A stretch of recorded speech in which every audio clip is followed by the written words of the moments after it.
자, 샬롬 반갑습니다. 자, 오늘부터 예수님의 마지막 가르침 이 다락방수훈을 우리 함께 공부하고자 합니다. 자, 1강 제목은 이 다락방수훈을 가르친 이유. 자, 이 제목을 가지고 우리 한번 이 다락방수훈 2000년 전에 예수님께서 이 공생의 사역을 마무리 짓기 그 전날 제자들을 모아놓고 가르치신 내용들입니다. 자, 예수님께서 왜 이 다락방수훈을 가르치셨는가 했을 때 이 다락방수훈은 예수님 당시의 제자들에게도 적용되는 내용이지만 마지막 때 하나님께로 태어나신 바 된 하나님의 자녀들을 향한 하나님의 계획과 또 그리스도의 다시 나타나심. 그래서 예수 그리스도께서 이제 십자가에서 죽으시고 3일 만에 부활하시고 40일간 제자들과 함께 계시다가 승천하시잖아요. 자, 그러면서 예수님께서 파라클레토스 보혜사를 보내준다고 하셨거든요. 그러니까는 이 예수님 이후에 나타나는 이 예수 그리스도의 사역은 바로 파라클레토스 보혜사의 사역. 그래서 이 파라클레토스 보혜사의 사역을 통해서 다시 나타나시는 이 사건에 대한 이 분명한 사건을 우리에게 깨닫게 해주고 있습니다. 그래서 이 하나님 나라의 시간 적용 방법은 2000년 전에 예수님이 제자들에게 분명히 말씀하셨지만 그런데 이 말씀은 당시의 제자들에게만 적용되는 것이 아니라 이것이 시간과 공간을 초월해서 하나님께로부터 난 하나님의 자녀들에게 똑같이 적용되는 말씀입니다. 그래서 우리가 이 말씀을 대할 때는 항상 존재하시는 하나님의 입장에서 볼 때 이 모든 것들은 현재 시제로 보아야 됩니다. 그래서 주님께서 이 주님의 제자들에게 이제 마지막 유언처럼 마지막 이 예수님의 사역의 최종적인 목적이 무엇인가 이 부분을 다락방수훈을 통해서 예수님께서 말씀하고 계십니다. 자, 그래서 예수님이 왜 오셨고 예수님 사역의 최종적인 결론이 뭐냐? 자, 요한복음 17장 20절을 보겠습니다.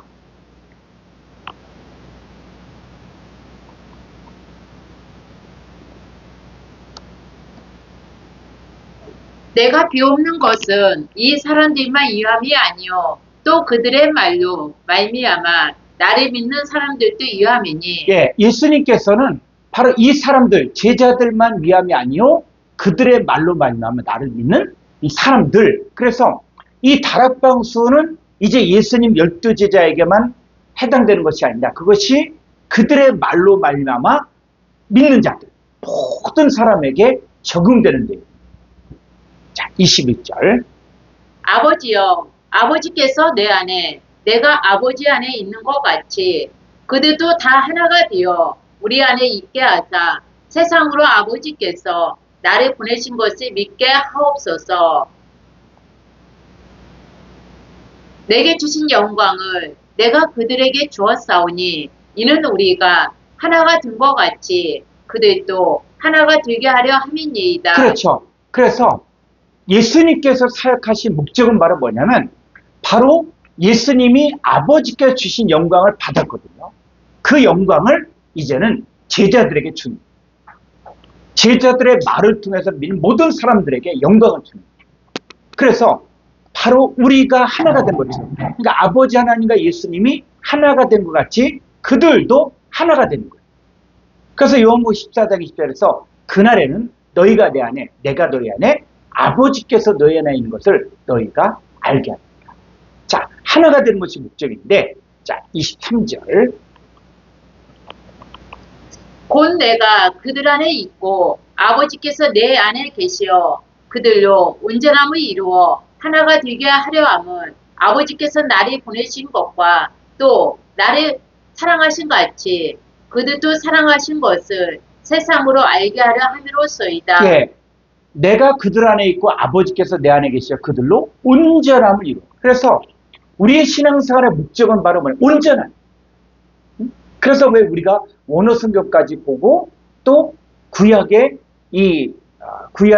헬라어도 히브리어도 보고 또 신약의 헬라어도 보고 또 성구 사전도 보냐? 이것은 바로 뭐냐면 우리가 하나님의 아들을 믿는 것과 아는 일이 하나가 되어 온전한 사람을 이루어 그리스도의 장성한 분량까지 이르게 하게 됩니다. 그러니까 장성한 분량, 그것이 바로 온전한 건데 이 온전함이 이루어져야만 이제는 하나가 될 수 있다는 것이죠. 그래서 예수님께서 이 마지막 가르치심인 이 다락방순을 보면 13장까지는 가룟 유다가 함께 있다가 이 가룟 유다가 이제 예수님을 팔아 넘기려고 바깥으로 나가죠. 그러면서 그 제자들만 있을 때 그들에게는 비유로 더 이상 이야기하지 아니하고 그 제자들에겐 이 천국의 비밀, 하나님 나라 비밀을 완전히 드러낸 거예요. 그래서 여러분들도 예수님의 제자다라고 이야기했을 때 여러분들도 이제는 이 하나님의 비밀을 이제는 온전히 알아야 될 때가 된 것이라는 것이죠. 자, 그랬을 때 이 다락방 강화를 보통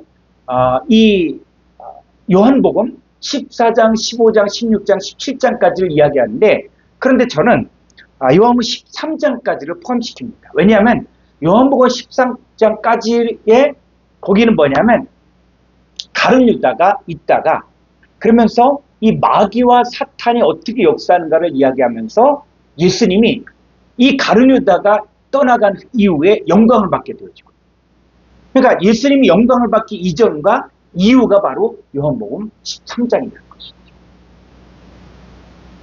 그래서 요한복음 13장에 이 세족시 발닦는 사역을 통해서 이제는 새로운 시대에 새로운 유월절이 또 등장하게 됩니다.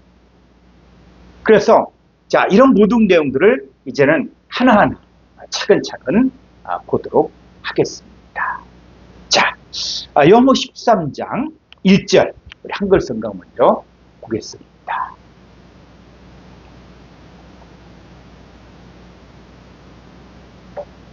유월절 전에 예수께서 자기가 세상을 떠나 아버지께로 돌아가실 때가 이른 줄 아시고 세상에 있는 자기 사람들이 사랑하시되 끝까지 사랑하시니라. 예, 세상에는 자기 사람들을 사랑할 때 끝까지 사랑한다. 이 끝까지 사랑한다 그럴 때 끝까지 사랑한다는 것이 어떤 상태입니까?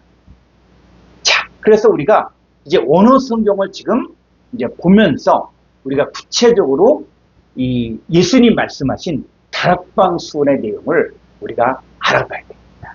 자, 이 부분 요한복음 13장 1절 헬라 원문을 보겠습니다. 프로 네 테스 헤오르테스 투 파스카.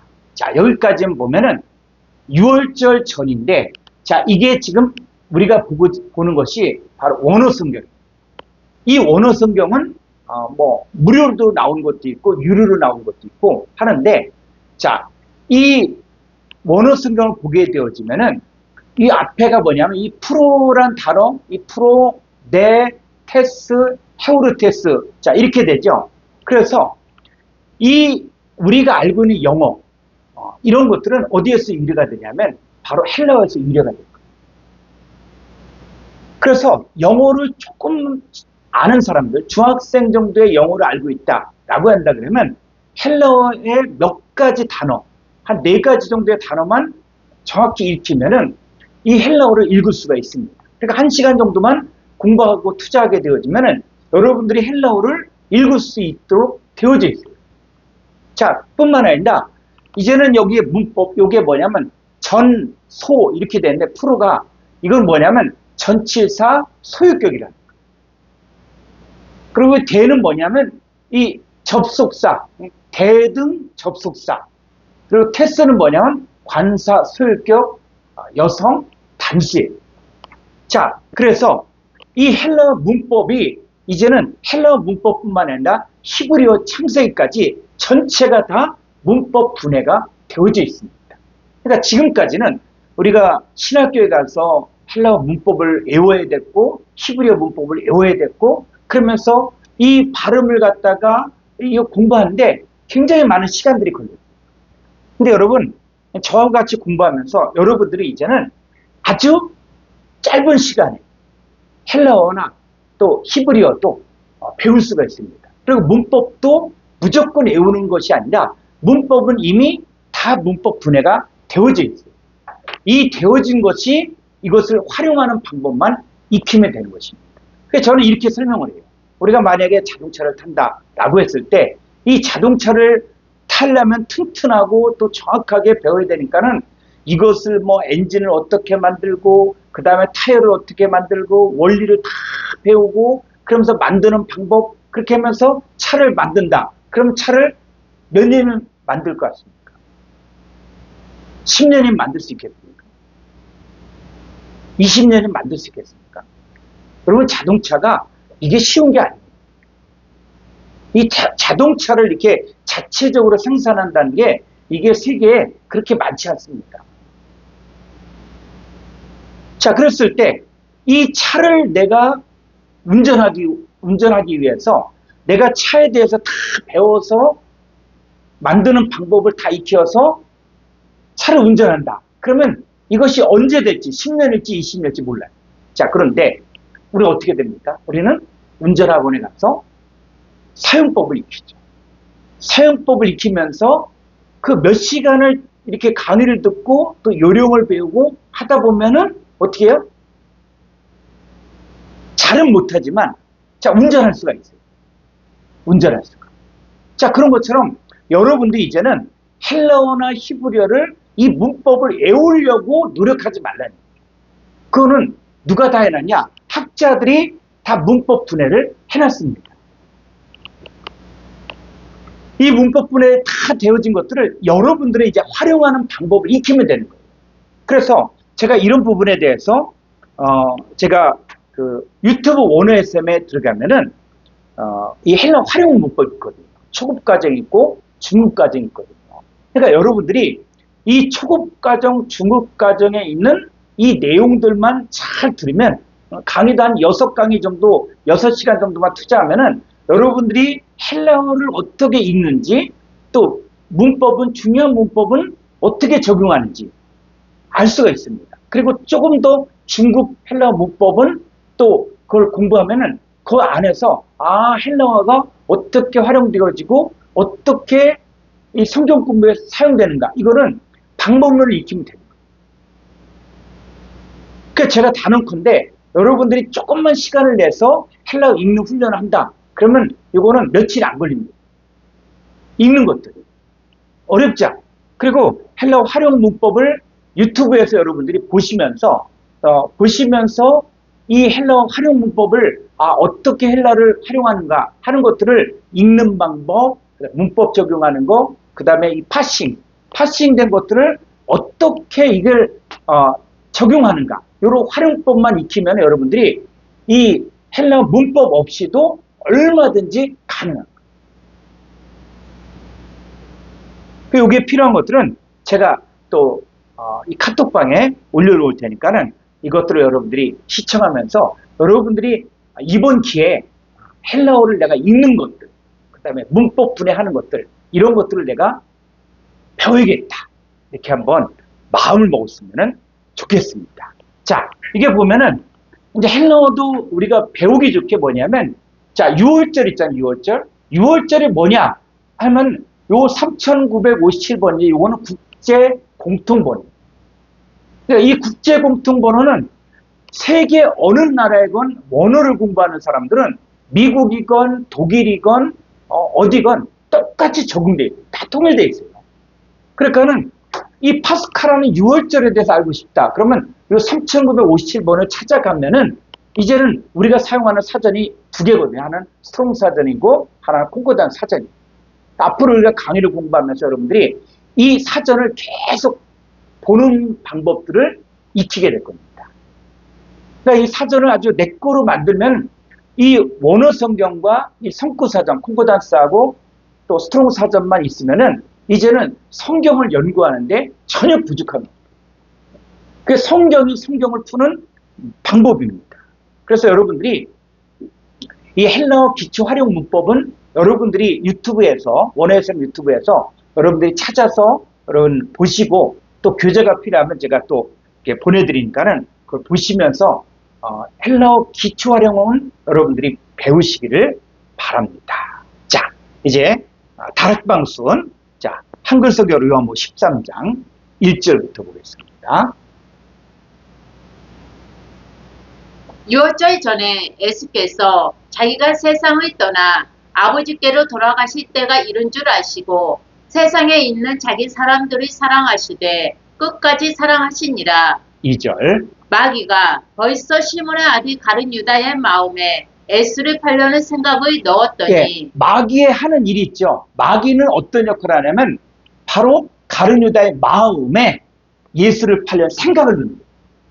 그러니까 이 다락방순을 통해서 이제는 구체적으로 마귀의 역사, 사탄의 역사가 드러나는 거예요. 그러니까 마귀는 어떤 역할을 하냐? 바로 마음에 생각을 집어넣죠. 자, 그 다음 더 가보죠. 3절.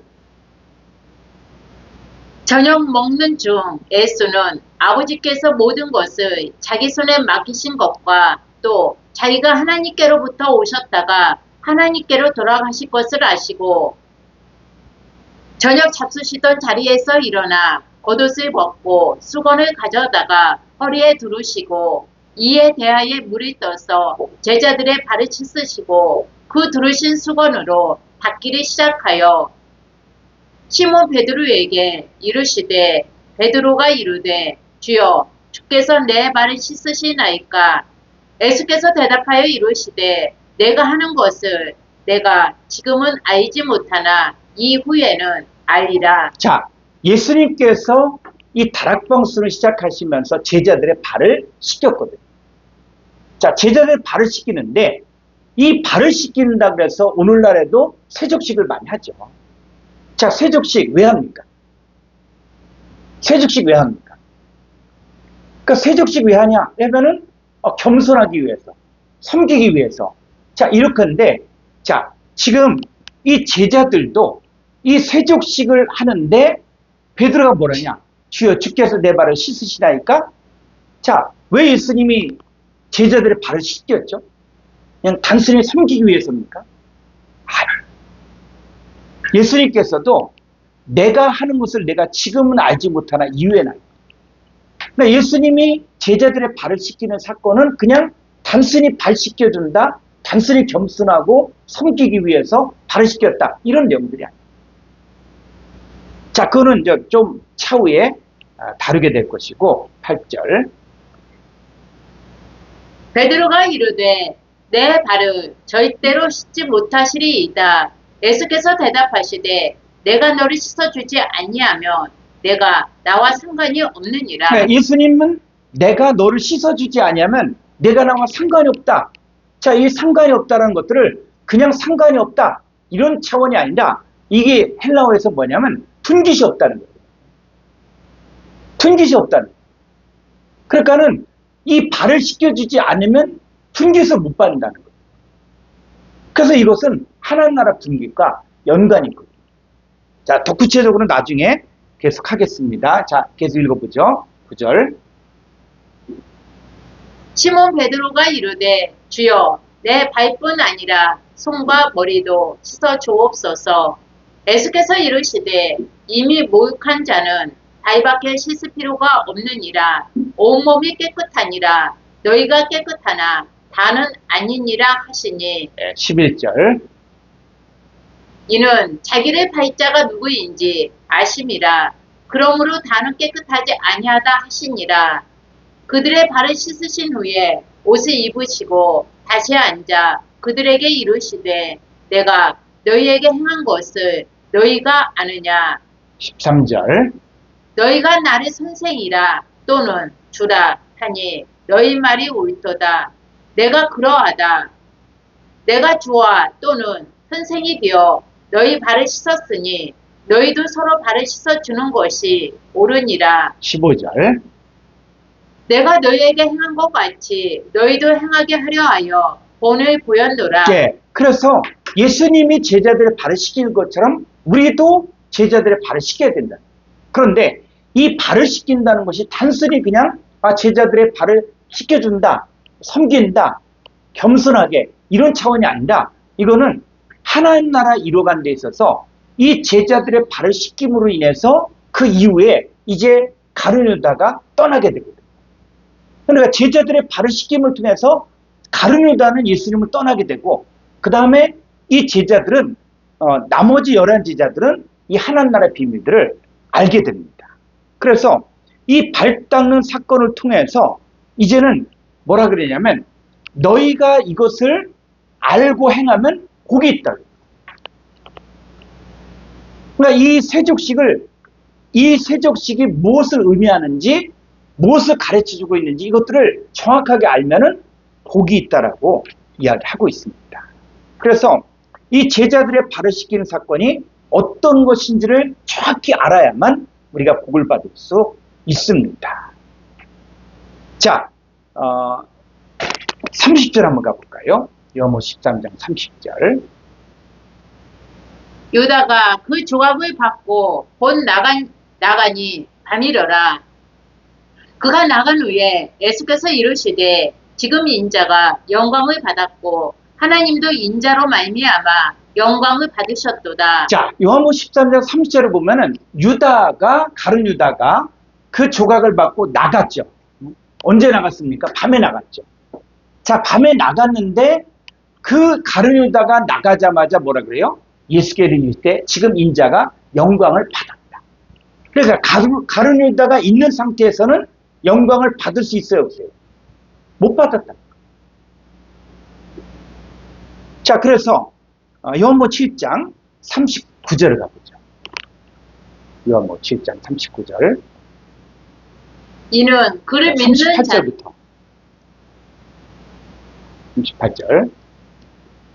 나를 믿는 자는 성경의 이름과 같이 그 배에서 생수의 강이 흘러나오리라 하시니 이는 그를 믿는 자들이 받을 성령을 가리켜 말씀하신 것이라. 예수께서 아직 영광을 받지 않으셨으므로 성령이 아직 그들에게 계시지 아니하시더라. 예. 자, 이 요한복음 7장 38절 사건, 나를 믿는 자는 그 배에 생수의 강이 흘러나리라고 했는데, 자, 그때는 예수께서 아직 영광을 받지 않으셨다. 그러니까 예수님도 사역을 했지만 가룟 유다와 함께 있을 때는 예수님도 영광을 받지 못했다. 그런데 가룟 유다가 떠난 이후에 이제는 예수님이 영광을 받게 됩니다. 자, 마찬가지로 우리에게도 이 가룟 유다 같은 사람이 있으면은 영광을 못 받는 거예요. 이 가룟 유다가 떠나야만 영광을 받을 수가 있거든요. 그랬을 때 이 생수의 강이 흘러나오려면 자, 누가 있을 땐 역사를 안 한다는 거예요. 가룟 유다가 있을 때는 역사를 안 한다는 거예요. 가룟 유다가 떠난 이후에 이제 뭐요? 제자들에게 바로 나를 믿는 자가 이루어지고 이들의 배에서 생수의 강이 흘러나옵니다.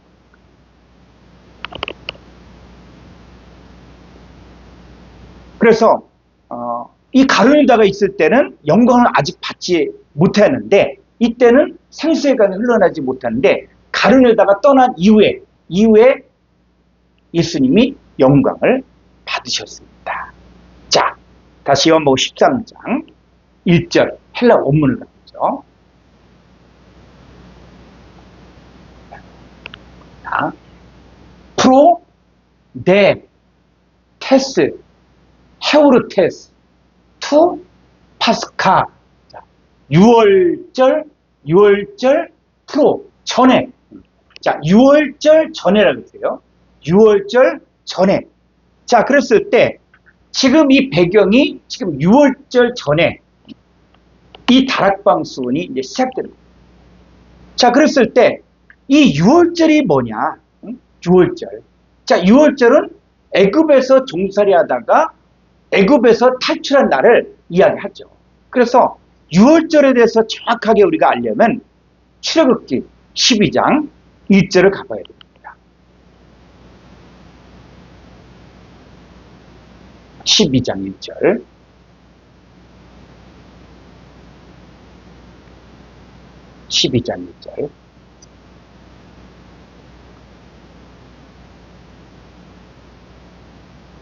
여호와께서 애굽 땅에서 모세와 아론에게 일러 말씀하시되 이 달을 너희에게 달의 시작 곧 해의 첫 달이 되게 하고 너희는 이스라엘 온 회중에게 말하여 이르라. 이다 열흘에 너희 각자가 어린 양을 취할지니 각 가족대로 그 식구를 위하여 어린 양을 취하되 그 어린 양에 대하여 식구가 너무 적으며 그 집의 이웃과 함께 사람 수를 따라서 하나를 취하며 각 사람이 먹을 수 있는 분량에 따라서 너희 어린 양을 계산할 것이며 너희 어린 양은 흠없고 1년 된 수컷으로 하되 양이나 염소 중에서 취하고 이달 열 나흘날까지 간직하였다가 해질 때에 이스라엘 회중이 그 양을 잡고 그 피를 양을 먹을 집 좌우 문설주와 임방에 바르고 그 밤에 그 고기를 불에 구워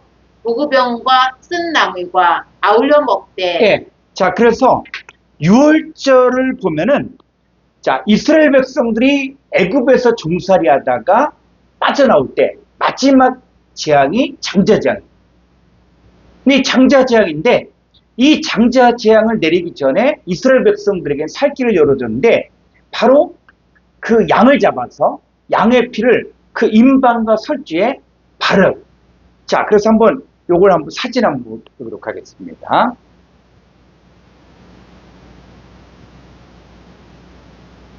자, 이게 뭐냐면 이게 설주, 기둥주. 그 다음에 이 위쪽은 임방이 임방. 그래서 우슬초를 통해서 그 임방과 설주에 피를 바르거든요. 양의 피를. 그래서 이 양을 1월 10일 날 잡고, 잡은 게 아니라 선택을 하고, 그러면서 1월 14일 날 양을 죽여서 이 양의 피를 바르게 됩니다. 그래서 이 양고기를 먹은 시간이 언제냐? 바로 저녁이죠. 밤에 먹게 되죠. 그래서 이스라엘은 하루의 시작을 언제부터냐면 우리 시간으로 따지면 저녁 6시 이후부터 하루가 시작이 됩니다. 그래서 해질 즈음에 저녁 6시가 넘어가는 그 시간에 양을 잡고 그리고 양고기는 이제 그 안에 집 안에서 그 양의 고기를 먹게 되죠. 그래서 양고기만 먹는 게 아니라 무교병과 쓴나물을 먹게 됩니다. 그래서 이 6월절 어린 양, 이 어린 양이 실상이 뭐냐 했을 때 바프티스마 요한이 예수님을 보고 예수님의 공생의 사역을 시작할 때 그때 이 바프티스마 요한이 예수님 보고 보라 세상 죄를 지고 하는 하나님의 어린 양이다. 어린 양이다. 그래서 예수님이 온 백성의 죄를 지고 가는 하나님의 어린 양으로서 이제 십자가에 죽으시는 이 사건들을 미리 이야기했거든요. 자, 그랬을 때 이 출애굽 사건에서 우리가 중요한 것은 뭐냐면 이 이스라엘 백성들이 애굽에 있을 때, 자, 한번 그 다음 사진을 볼까요?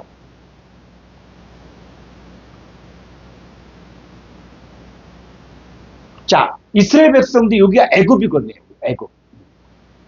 애굽인데 이 애굽에 있다가 여기서 출애굽을 하면서 이제는 홍해를 건너게 되어지고 그 다음에 광야를 통해서 이제는 가나안 땅에 들어가죠.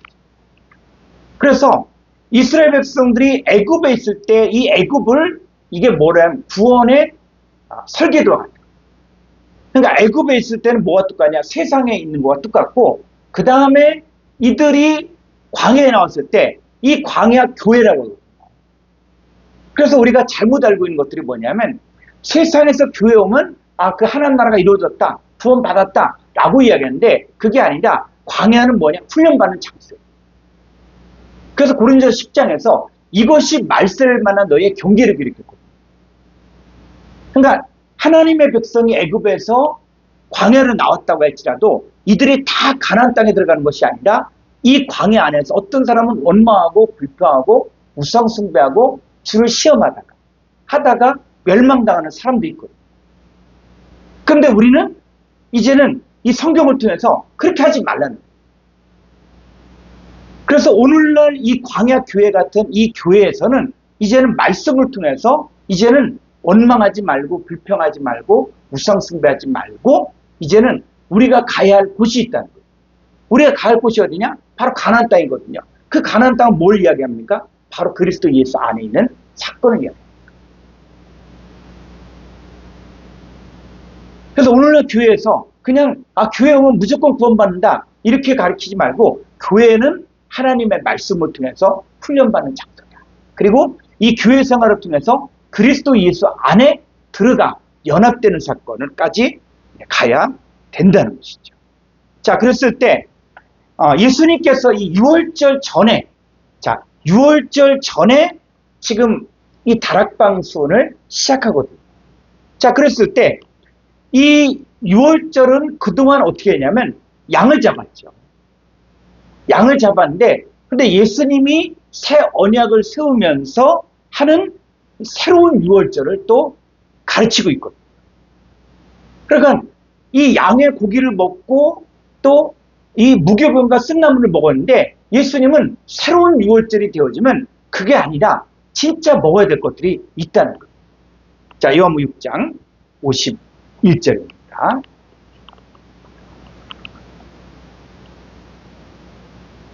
나는 하늘에서 내려온 살아있는 떡이니 사람이 이 떡을 먹으면 영생하리라.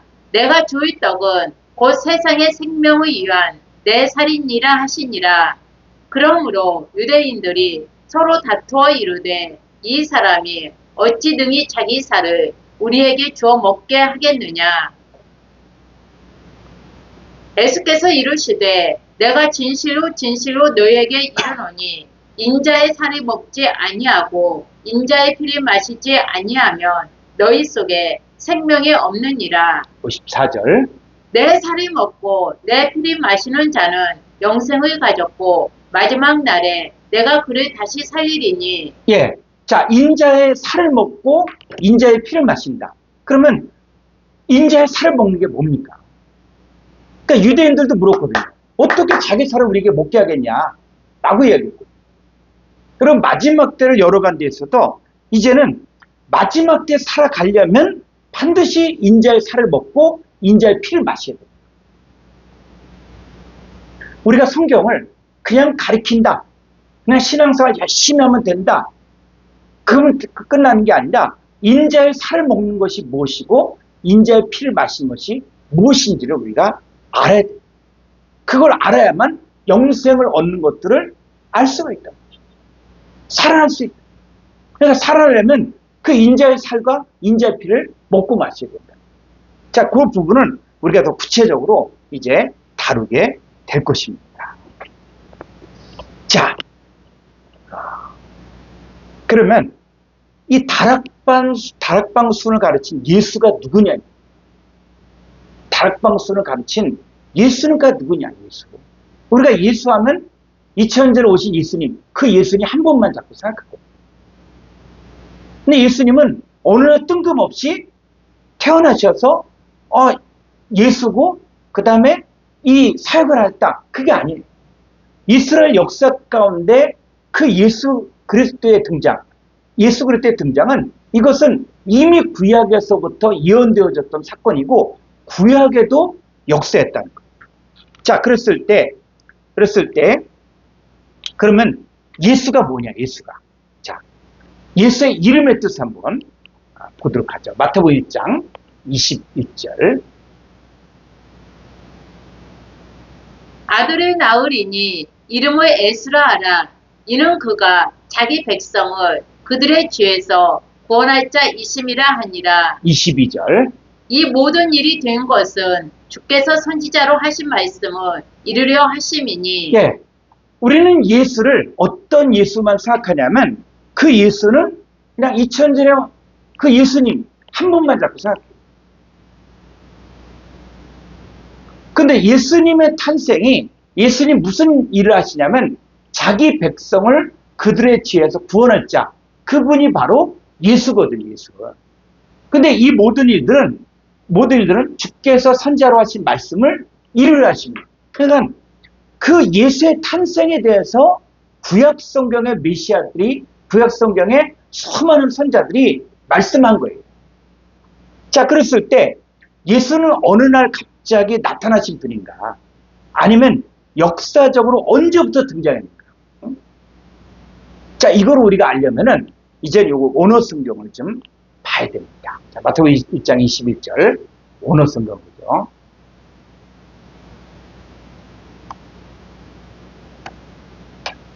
자, 여기 보면 이제 우리가 궁금한 부분이 있다.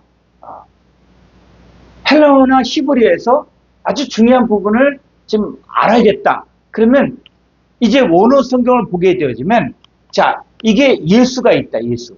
영어로는 지저스라고 해요, 지저스. 자, 지저스인데, 이게 헬라어로 보면 예순.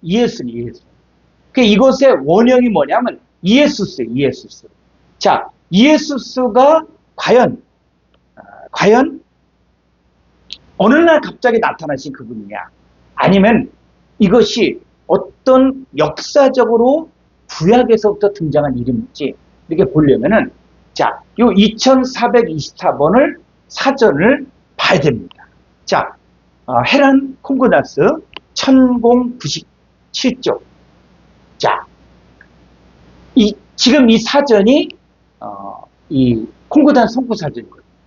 그러니까 이 사전의 특징이 뭐냐면 마태복음부터 계시록까지 이 예수스란 단어가 쓰여진 것이 낱낱이 다 정리가 되어 있어요. 그러니까 성경에 나온 이 예수란 단어를 마태복음부터 계시록까지 다 기록돼요. 그러니까 이걸 다 찾아보면 예수가 어떤 분이다, 어떤 역할을 했다, 어떤 일을 했다 라는 것들을 우리가 알 수가 있죠. 이제 우리가 성경을 보면서 여러분들이 지금 원어 성경을 공부하는데 이제는 여러분들이 알고 있었던 것들, 여러분들이 이미 알고 있었던 것들, 그것들은 좀 내려놓으셔야 돼요. 내려놓고 성경에서 말하는 예수가 누구지? 성경에서 말하는 예수. 그 예수를 우리가 알아요. 그래서 예수에 대해서 정확히 알고 싶으면, 자, 이 이에수스인데 이에수스는 옆에 이렇게 딱 봤더니 요 표시는 뭐냐면 요거는 구약의 히브리어를 찾아야 됩니다. 그러니까 예수가 누구인가를 정확하게 알려면 반드시 뭐냐면 이 3091번의 구약 성구사전을 봐요. 그래서 자, 히안스트롱 250조 보죠. 250조 3091. 자, 여기 보니까는 예호슈아. 자, 예호슈아가 무슨 뜻입니까? 여호와께서 구원하십니다. 또 누구 있어요? 여호수아가 있고. 그러니까 예수가 누구다? 여호수아. 히브리어는 여호수아고 헬라어는 이에수스라는 거예요. 그러니까 예수의 기원은 바로 히브리어 예호슈아예요. 그러니까는 예수는 2000년 전에 갑자기 등장하신 분이 아니라는 거예요. 구약에서는 여호수아로 활동하신 거예요. 그런데 이 여호수아는 여호수아서에 나오는 여호수아만을 말하는 것이냐? 그게 아니야.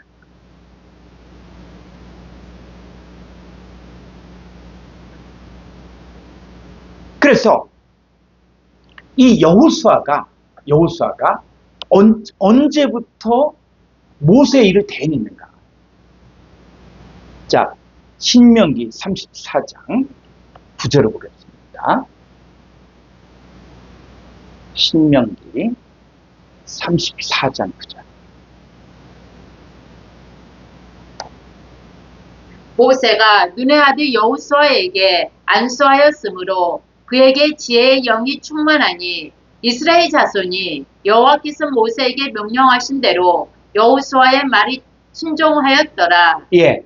자, 모세가 여호수아에게 안수하니까 그에게 지혜의 영이 충만했어요. 그러니까는 여호수아가 이 안수받기 이전에 여호수아가 있죠. 그래서 이스라엘 백성들을 대표해서 이제는 가나안 땅을 정탐하고 돌아오잖아요. 그런데 이 가데스 바네아에서 이 40일 동안 이 가나안 땅을 정탐하고 돌아온 사람들 중에서 10명의 정탐꾼의 말과 2명의 정탐꾼의 말이 달라요. 그러니까 10명은 우리 그들 앞에 메뚜기였다. 견고한 성벽이 있고 거인족속이 있고 그들은 무기가 탁월하고 군인들이 정말 장대하고, 그러니까 우리는 그들 앞에 메뚜기 같고 우리는 차라리 모세를 죽이고 애굽으로 돌아가는 게 낫다 라고 주장했던 10명의 정탐꾼이 있다면 여호수아 갈렙이 있어요. 그런데 그때 여호수아는 이스라엘 백성들에게 하나님 우리와 함께 하기 때문에 우리가 그들은 우리의 밥이다, 우리가 정복하자, 우리가 올라가자 라고 이야기했지만 그때는 말을 듣지 않아요. 그러니까 여호수아가 모세의 안수를 받기 이전에는 여호수아지만 그때는 이스라엘 백성들이 말을 듣지 않아요. 자, 그런데 이제는 모세가 사역을 마치고 여호수아에게 안수하니까 그에게 지혜의 영이 충만해요. 그러니까 지혜의 영이 충만하니까 그때부터는 바로 여호수아의 말을 순종합니다.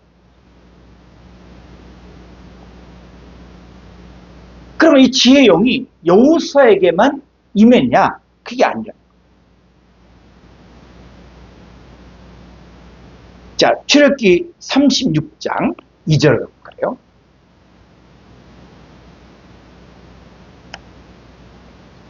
(36장 2절) 모세가 부살렉과 오리압과 및 마음이 지혜로운 사람 곧 그 마음의 여호와께로부터 지혜를 얻고 와서 그 일을 하려고 마음에 원하는 모든 자를 부르매. 예.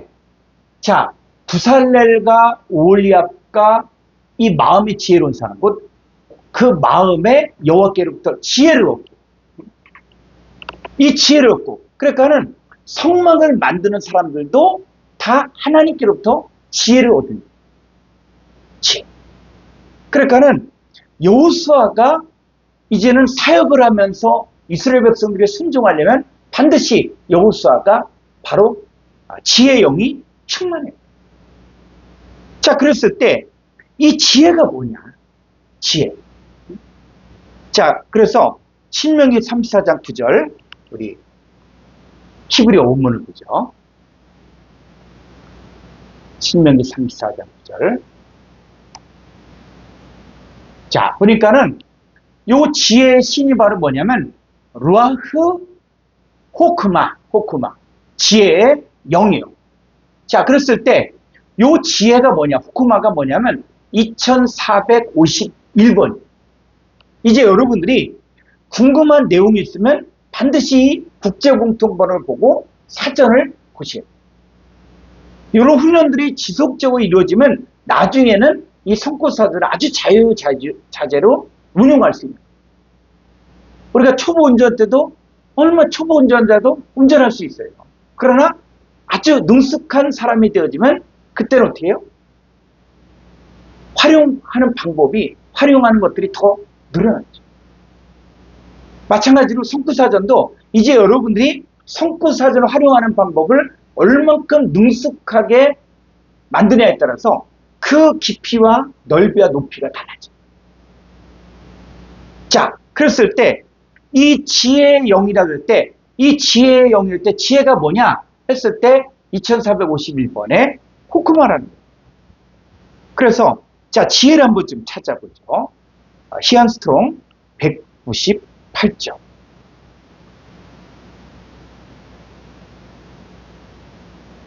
(2451번) 자, 2452번 호크마. 자, 호크마는 2449번에서 유래가 됐는데 지혜, 또 공교한, 또 명철하게, 재치 있게 이런 뜻이에요. 그래서 자, 이 지혜는 어디서 유래가 됐냐? 2449번.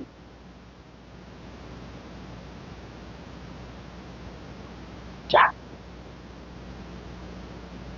혹함. 자, 기본 어근은 지혜롭게 되다.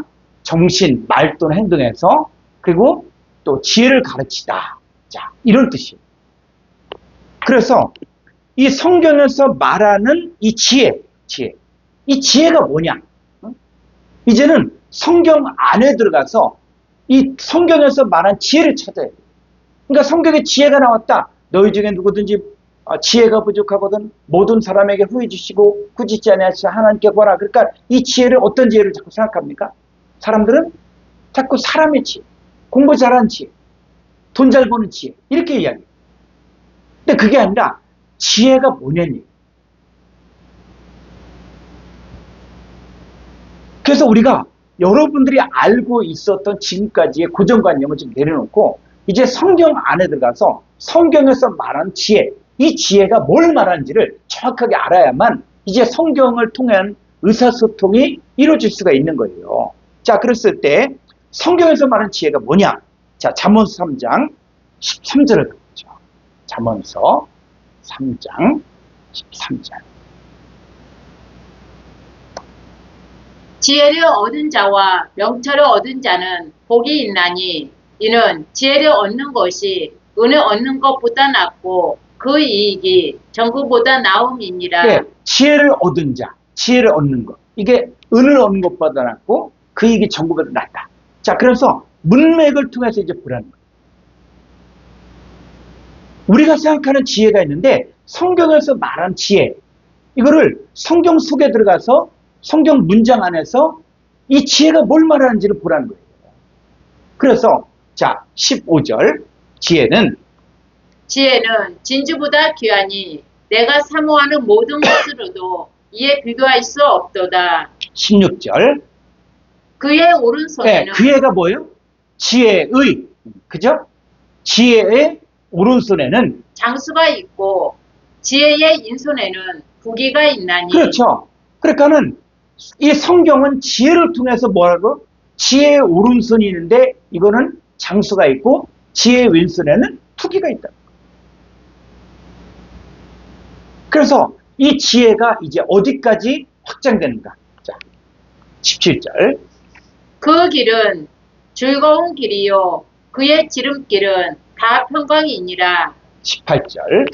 지혜는 그 얻는 자에게 생명나무라. 지혜를 가진 자는 복되도다. 네, 지혜는 그 얻은 자에게 뭐가 된다고요? 생명나무. 그러니까 생명나무 하면 이 나무를 어떤 나무 이거로만 생각하는데 아니, 그 생명나무가 뭐다? 지혜라는 거지. 지혜의 오른손에는 장수가 있고 왼손에는 부귀가 있는 거예요. 그래서 이 지혜가 이제 구체적으로 나와야 돼요. 자, 잠언서 2장 10절.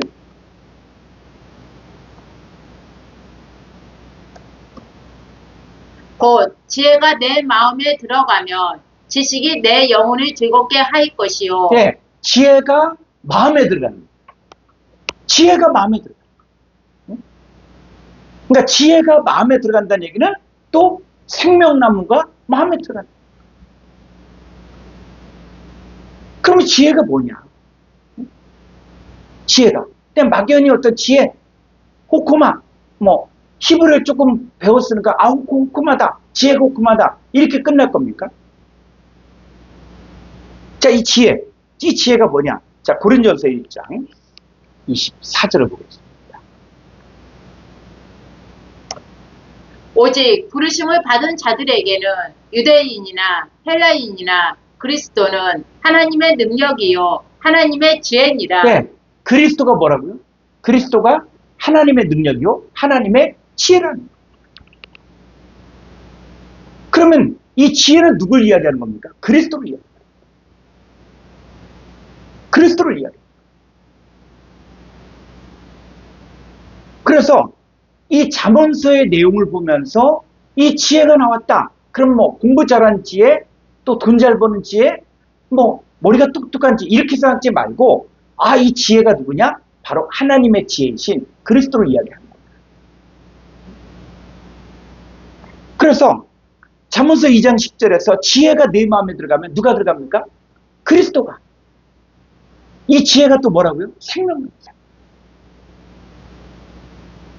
성경은 이 단어를 계속 바꿔가면서 진리를 이야기하고 있어요.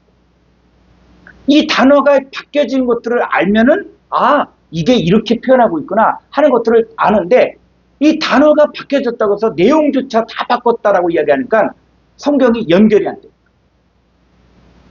자, 오늘 하나, 지혜가 바로 뭐라고요? 바로 그리스도.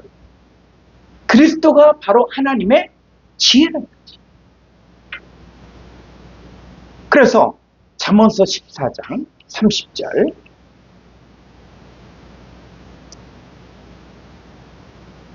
33절, 33절. 지혜는 명철한 자의 마음에 머물거니와 미련한 자의 속에 있는 것은 나타나느니라. 네, 지혜는 명철한 자의 마음에 머물다. 마음에 머물다. 그러니까 지혜가 누구라고요? 그리스도는 하나님의 능력이요, 하나님의 지혜죠. 그 예수님은 너희가 내 안에, 내가 너희 안에 있는 것을 너희가 안다.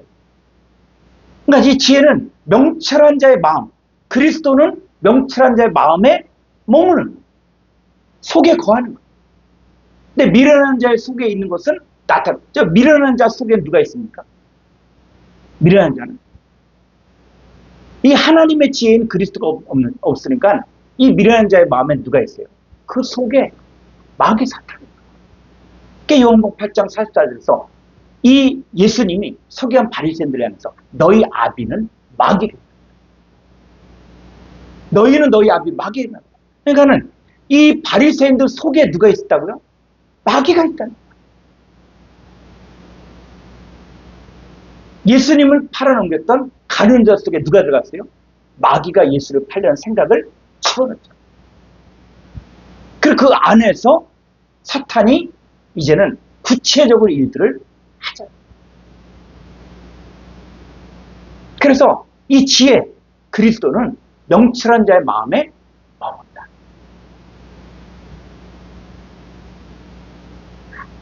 자, 그래서 잠언서 17장 24절.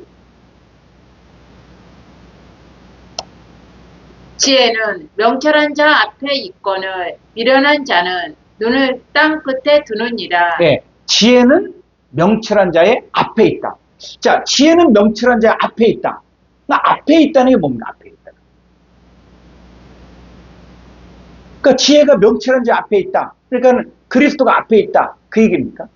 자, 이걸 우리가 조금 더 정확하게 보려면은 히브리 원문 한번 보죠. 잠언서 17장 24절.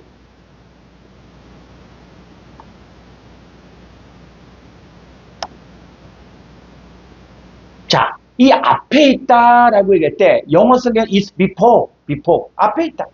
자, 이렇게 했는데 이 단어가 6440번의 파님, 앞에가 파님이에요, 파님. 자, 이 파님이 뭐냐?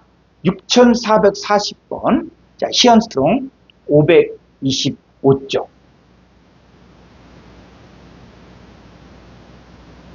525쪽. 6440번. 자, 6440원에 파님이에요, 파님. 파님은 뭡니까? 얼굴이란 뜻도 있고, 앞에란 뜻도 있어요. 자, 그런데, 제가 이 내용을 쭉 보면서, 이게 앞에란 뜻도 있고, 얼굴이란 뜻도 있는데, 여기 쭉 보니까는 어떤 의미가 있냐면, 요 아내, 이런 뜻이에요, 아내. 아내란 뜻도 있어요. 아내. 그러니까는 지혜가 명철한 자 앞에 있다. 그런 의미보다는 명철한 자 안에 있다는 거예요. 안에. 그러니까 우리가 이제는 이런 그 단어들을 그 문맥을 통해서 지금 말하고자 하는 의도가 뭔가를 정확히 합니다. 그래서 이 그리스도가 바로 지혜잖아요. 하나님의 지혜잖아요. 그 지혜는 명철한 자의 그냥 앞에 있다. 이런 개념이 아니라 안에 있다는 뜻이에요. 자, 그래서 이 로마서 10장 8절을 보게 되면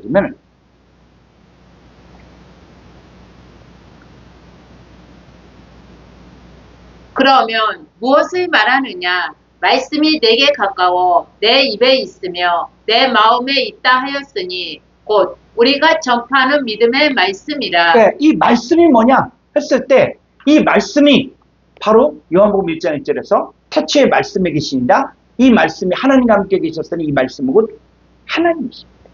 그러니까 말씀은 존재해요.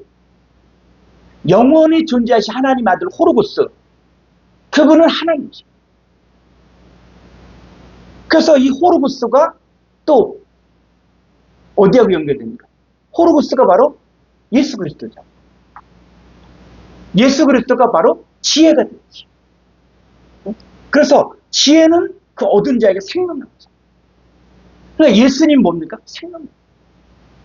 그래서 이 호로고스가 입에 있고 어디에도 있다? 마음에도 있다. 이게 성경에서 말하고자 한 내용들이. 이제 우리는 성경을 보면서 이 구약의 히브리에서 이야기한 내용과 신약에서 헬라어에서 이야기한 내용들이 이제는 떨어져 있는 것이 아니라 이제는 이것들이 하나가 됩니다. 그래서 성경은 아주 일관되게 이 하나님의 진리를 이야기하고 있거든요. 근데 문제는 뭐냐면 이것을 사람들이 번역을 잘못했기 때문에 또 이 번역 성경이 이제는 자기 문화권이라든지 아니면 자기가 생각하는 주관하는 자기 생각 이런 것들에 의해서 이 번역이 잘못된 거예요. 그래서 이 번역은 반역이란 말이에요. 번역하면 번역할수록 이 인간의 생각이 들어간다. 그래서 미국에서도 약 30여 가지 번역본을 만들다가 더 이상 번역하는 것들을 포기해요.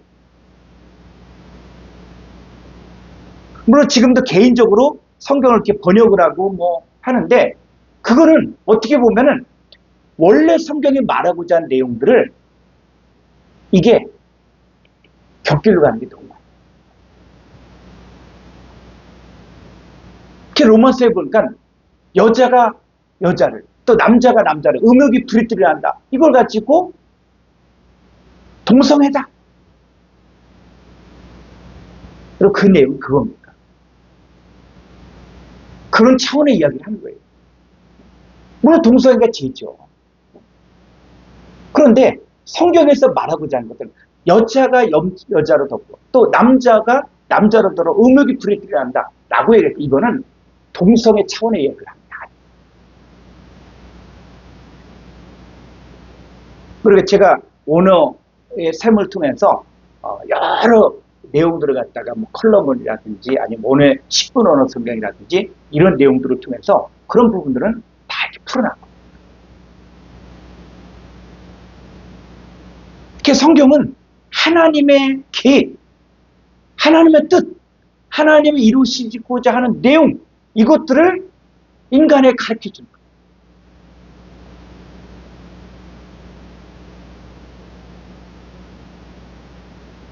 그래서 지혜이신 그 예수 그리스도가 우리 입에도 있고 마음에 있다. 그래서 이 지혜의 영을 받았는데 이 지혜의 영이 이제는 그 내용이 좀 더 많아집니다. 자, 이사야서 11장 2절을 가보죠. 그의 위에 여호와의 영, 곧 지혜와 총명의 영이요 모략과 재능의 영이요 지식과 여호와를 경외하는 영이 강림하시리니. 네, 그래서 이 지혜의 영이다 라고 얘기할 때 그 지혜와 총명의 영인데 이 지혜의 영이 확장이 되는데 그게 전체적으로 그게 뭐냐? 여호와의 영. 여호와의 영. 근데 그 여호와의 영이 이제 더 세분화되니까 지혜의 영, 총명의 영, 모략의 영, 재능의 영, 또 지식의 영, 여호와를 경외하는 영 이것들로 또 확장이 돼요. 그래서 이 지혜의 영을 받은 게 구약에서는 여호수아도 모세에게 안수받음으로 지혜의 영이 충만해졌죠. 그리고 성막을 만드는 사람도 지혜의 영을 받은 거예요. 그래서 여호수아가 지혜의 영을 받은 것처럼 이제는 이 지혜의 영이 누구도 받느냐? 자, 에베소 1장 17절 우리 주 예수 그리스도의 하나님, 영광의 아버지께서 지혜와 계시의 영을 너희에게 주사 하나님을 알게 하시고 예. 자, 아버지께서 지혜와 계시의 영을 너희에게 준다. 그러면 지금 이 시대에도 성막, 하나님의 집을 짓는 일들을 할 수 있는 사람. 그리고 하나님의 백성을 인도할 수 있는 이 하나님의 백성들이 순종하려면 이 시대에 지혜의 영을 받은 사람들. 자, 이 사람들이 어떤 역할을 합니까? 여호수아의 역할을 한다. 그 여호수아가 헬라어로 예수.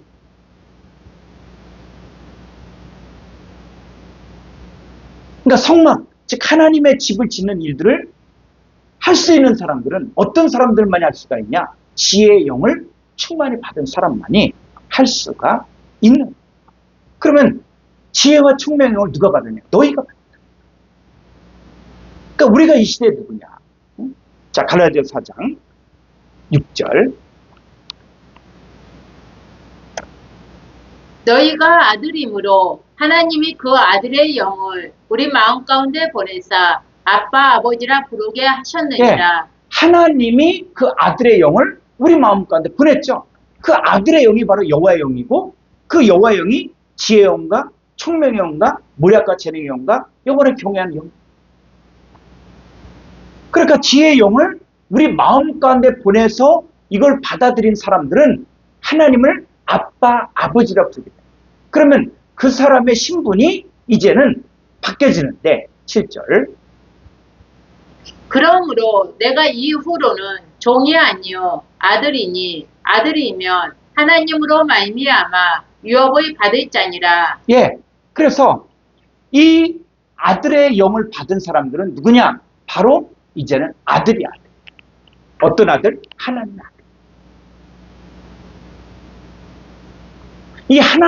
아들. 이 하나님의 아들, 이 사람들은 반드시 하나님으로 말미암아 유업을 받을지. 그래서 이 아들의 영을 받은 사람을 여호수아라고 했습니다. 이것을 헬라어로는 예수라. 이들이 바로 하나님의 아들. 이 아들의 이름이 뭐라고요? 예수라. 그래서 그 여호수아가 그러면 언제 사용되었는가 했을 때, 자, 히브리어로 보게 되어지면은 여호수아가 있어요. 여호수아가 있었는데 그 여호수아가 계속 사용되어졌어요. 그러다가 북이스라엘이 BC 722년도에 아수르에서 망하게 되어지고, 그 다음에 BC 586년 남유다가 완전히 망하게 되고 이들이 포로로 잡혀갑니다. 자, 우리 한번 지도를 한번 보죠. 이 고대 근동에 이 지도가 있거든요. 자, 이게 보면, 그러니까 이게 이스라엘이고 여기가 애굽, 이집트고, 자, 바벨론이 바로 여기예요. 자, 다니엘서 나온 수산성이 있죠. 수산성이 바로 여기입니다. 그리고 또 여기가 어디? 아수르. 그래서 북이스라엘이 아수르에서 멸망당하고, 그러면서 이 똑똑한 사람들, 제사장들, 또 지도자들, 이 사람들은 다 포로로 붙잡아가. 그리고 이스라엘은 못 배운 사람들, 또 하나님 잘 안 믿는 사람들, 이런 사람들이 아주 그 북이스라엘 살게 하니까 이 사람들은 나중에 신앙을 잊어버려요. 근데 이 하나님 어떤 하나님이냐? 자기네들의 이익을 채워줄 하나님. 그러니까 이 사람들은 우상숭배로 변질되어 버리죠. 그래서 이 아수르로 잡혀갔던 그 북이스라엘의 사람들은 더 이상 돌아오지 않고 이제는 돌아오지 않게 됩니다. 자, 그런데 남유다가 BC 586년에 남유다가 완전히 망하게 돼요. 물론 그 이전에 1차 포로로 잡혀가고 2차 포로로 잡혀가고 3차 때는 완전히 멸망을 당하거든요. 그러니까는 다니엘이라든지 이런 사람들은 바로 그 1차, 2차 이때 이미 잡혀갔던 거예요. 그 바벨론에 이제 포로로 붙잡혀가서 이 바벨론 포로 생활할 때, 자, 그때는 이제는 이 바벨론의 언어가 아람어라. 아람어. 그럼 여호수아를 아람어로 바꾸면 뭐가 되냐? 예수아가 됩니다. 예수아가 됩니다. 그래서 바벨론 포로기에 예수아. 그 예수아가 여호와께서 구원하신다. 그 예수아. 자, 그리고 나서 이제 이스라엘 백성들이 이제 바벨론 포로에서 다시 이스라엘로 돌아오게 됩니다. 자, 돌아오게 되는데 이 이스라엘이 독립을 한 게 아니라 바로 로마의 지배를 받는 거예요. 그러니까 로마의 지배를 받으니까는 이제 뭘 사용하냐? 바로 헬라어를 사용해요. 그러니까 예수님이 태어날 때도 이 유대 땅은 누구의 지배를 받았습니까? 로마군의 지배를 받은 거예요. 그러니까 로마군의 지배를 받으니까는 이제는 이스라엘 백성들도 헬라어도 쓰지만, 히브리어도 쓰지만 헬라어를 더 잘 씁니다. 그 대표적인 게 누구냐? 바로 사울이잖아. 그러니까 헬라어로 이건 뭐냐? 바로 예수예요. 이거 한번 볼까요?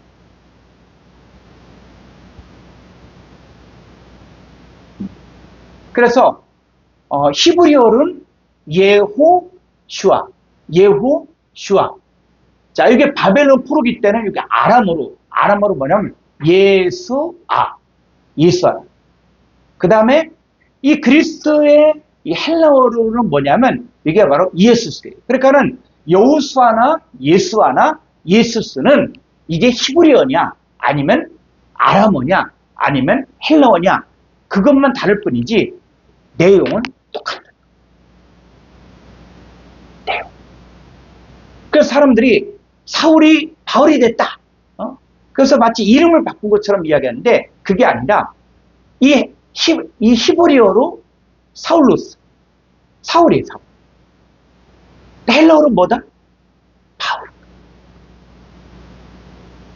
그러니까 바울이나 사울은 똑같은 사람이에요. 헬라어로 이야기하냐? 히브리어로 이야기하냐? 이런 차이지. 마찬가지로 예호슈아는 히브리어라는 거예요. 그 다음에 바벨론 포로기에는 이제 아람어를 썼는데 그때는 예호슈아가 뭐로 바뀌어졌냐? 바로 예수아로 바뀌어진 거죠. 그리고 그 예수아가 이제는 그리스의 지배를 받으니까는 이제 이 바벨론이 멸망당하고 그러면서 그때는 이제 헬라어를 쓰니까 뭐로 바뀌어진 거예요? 예수스로 바뀌어진 거예요. 그래서 우리가 성경을 보게 되어지면은 아주 좀 놀라운 구절이 있습니다. 자, 히브리서 4장 8절을 보겠습니다.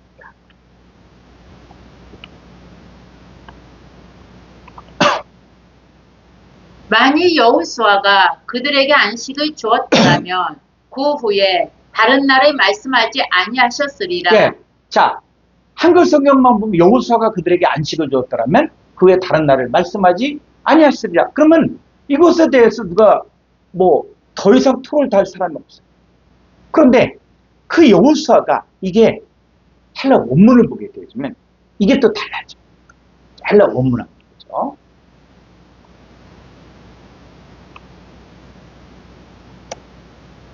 자, 여기 보니까는 여호수아인데, 자, 영어 성경은 뭐요?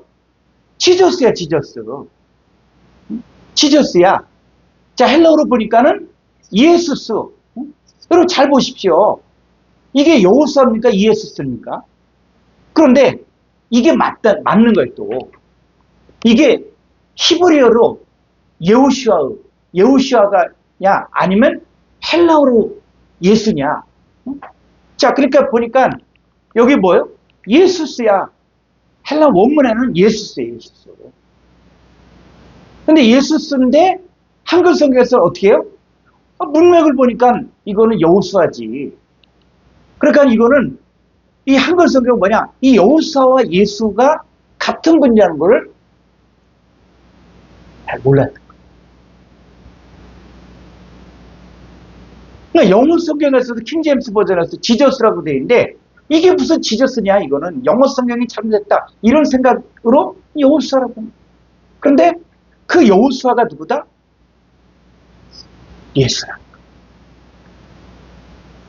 조금 더 가면 여러분들이 그 여호수아 그 여호와 하나님이 어떤 분이고 그분이 육신의 몸을 입고 태어났을 때 이름이 나옵니다. 그래서 이 단어는 2424번의 이 단어는 예수스예요. 그리고 히브리어로 찾아보니까 이거는 여호수아가 돼요. 그러니까 예수라고 하는 이 단어가 이미 성경에 어디서부터 쓰기 시작한 거예요? 여호수아서부터 쓰여져. 그러니까 예수님 오시기 전부터 예수라고 하는 이름을 가지고 있는 사람이 하나둘이 아니에요. 그러니까는 예수라는 것은 어떤 한 사람만을 이야기하는 게 아니라 그 예수는 이스라엘 사람들도 자식을 낳으려면 누구 이름을 많이 썼냐. 옛날에 또 유명한 이름도 있잖아요. 영희야, 철수야 하면 철수하면 여러 사람이 다 그냥 뒤돌아보잖아요. 그 시대마다 아주 그 좋은 이름이다. 그러면 쓰는 이름들이 있어요. 그래서 자 2000년 전에 이 예수가 여러분 우리가 알고 있는 예수님 한 분만이냐? 아니요, 그렇지 않아요. 자 마태복음 13장 6절을 갈까요? 아니다. 사도행전 13장 6절. 온 성 가운데로 지나서 바보에 이르러 바 예수라 하는 유대인 거짓 선지자인 마술사를 만나니 예, 바 예수. 바 예수니까. 근데 이 사람은 유대인 거짓 선지자입니다. 자, 또 마태복음 27장 17절. 그들이 모였을 때에 빌라도가 물어 이르되 너희는 내가 누구를 너희에게 놓아주기를 원하느냐 바라바냐 그리스도라 하는 예수냐 하니 예, 바라바냐 그리스도란 예수냐? 자, 그런데 요건 한번 헬라 원문 한번 보죠. 이 바라바가 바라바만이 아니에요. 마태복음 27장 17절. 좀 아래로 가보면 자, 여기 보니까는 좀 아래로 자, 여기 보세요. 요 바라바인데 이게 알랜드 사본이거든요. 그러니까 우리가 이제 성경을 보면서 이 사본을 공부해야 되는데 이 사본도 이걸 가지고 또 뭐 학자들이 여러 가지 주장을 하고 뭐 싸우는데 이 헬라 원문은 스테판본과 알랜드 사본 두 가지가 있습니다. 그 스테판본은 이 교회가 가장 건강할 때 종교개혁자들이 사용했던 이 사본이 누구냐? 스테판본. 그 스테판본의 특징은 바로 뭐냐면 이게 러시아 정교회에서 가지고 있었던 사본이거든요. 그러니까 러시아 정교회에서 가지고 있던 사본은 크게 이 기독교가 이 동방 정교회가 있고 그 다음에 서방 정교회가 있고 서방 정교회는 카톨릭이고 그 다음에 동방 정교회가 있었어요. 근데 이 서방 정교회는 이 교회가 변질되면서 마리아를 숭배하게 되어지고 또 우상을 숭배하게 돼요.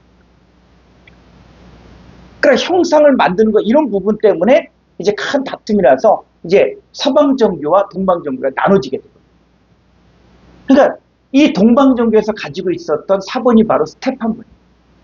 그러니까 스테판본은 카톨릭의 영향을 받지 않은 사본이에요.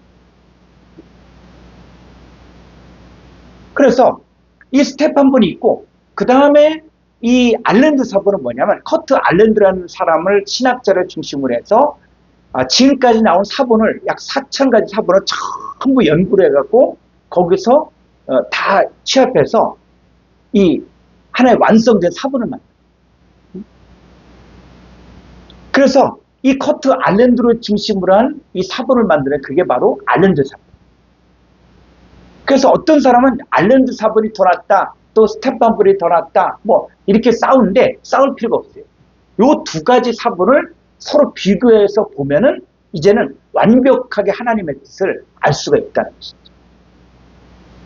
그런데 자 여기서 보니까 이 바라바인데 이 바라바가 누구냐? 바라바 예수예요. 예수. 그러니까 바라바도 예수야. 바라바 예수. 그 다음에 누구도 그리스도라고 하는 예수도 있는 것이죠. 그러니까 2000년 전에 예수란 이름을 가진 사람들이 한둘이 아니었다는 거예요. 한둘이 아니다.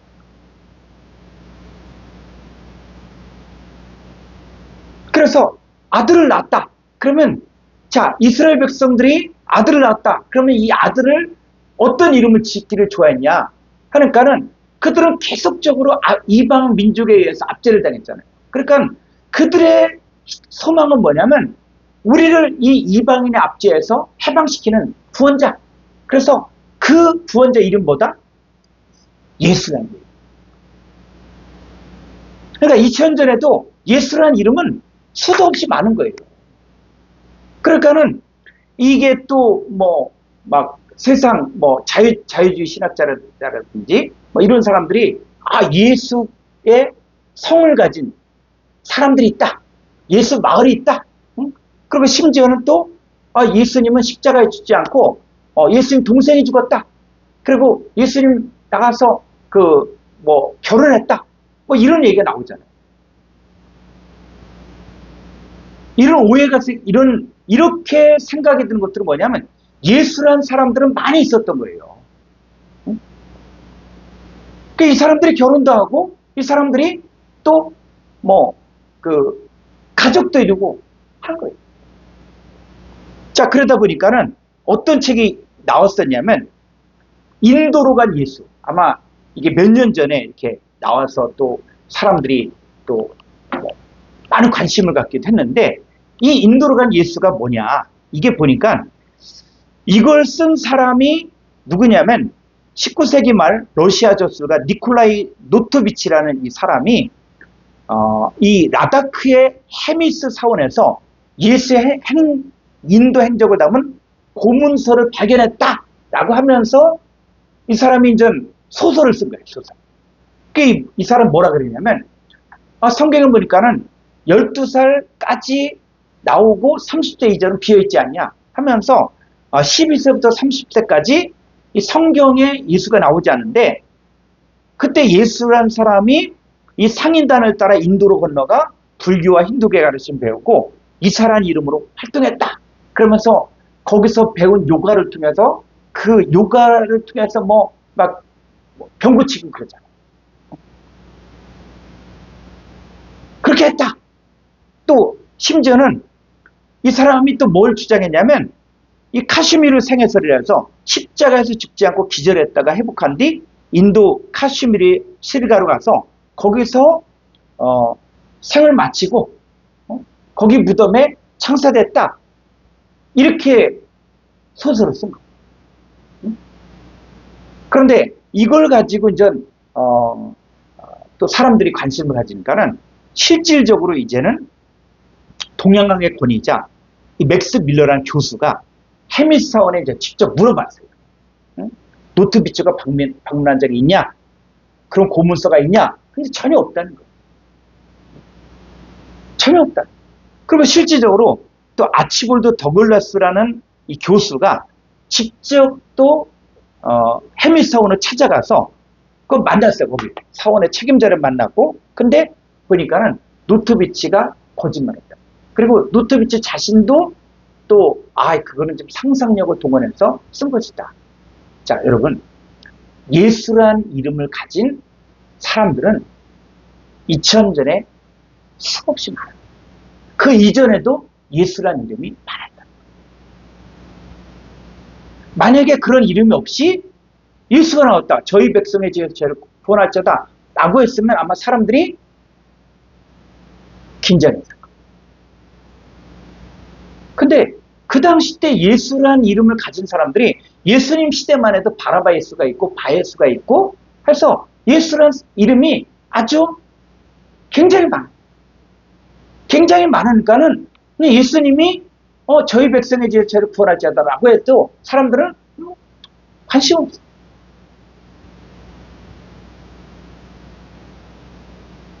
자, 골로새서 4장 11절 한번 가볼까요? 골로새서 4장 11절.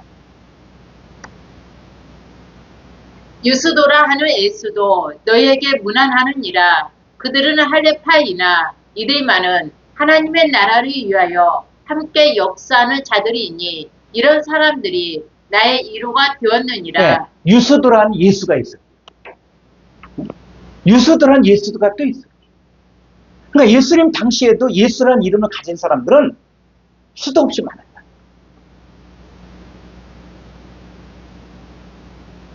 그래서 그 예수님이 이제는 그냥 2000년 전에 태어나서 메시아로 사역한 거냐?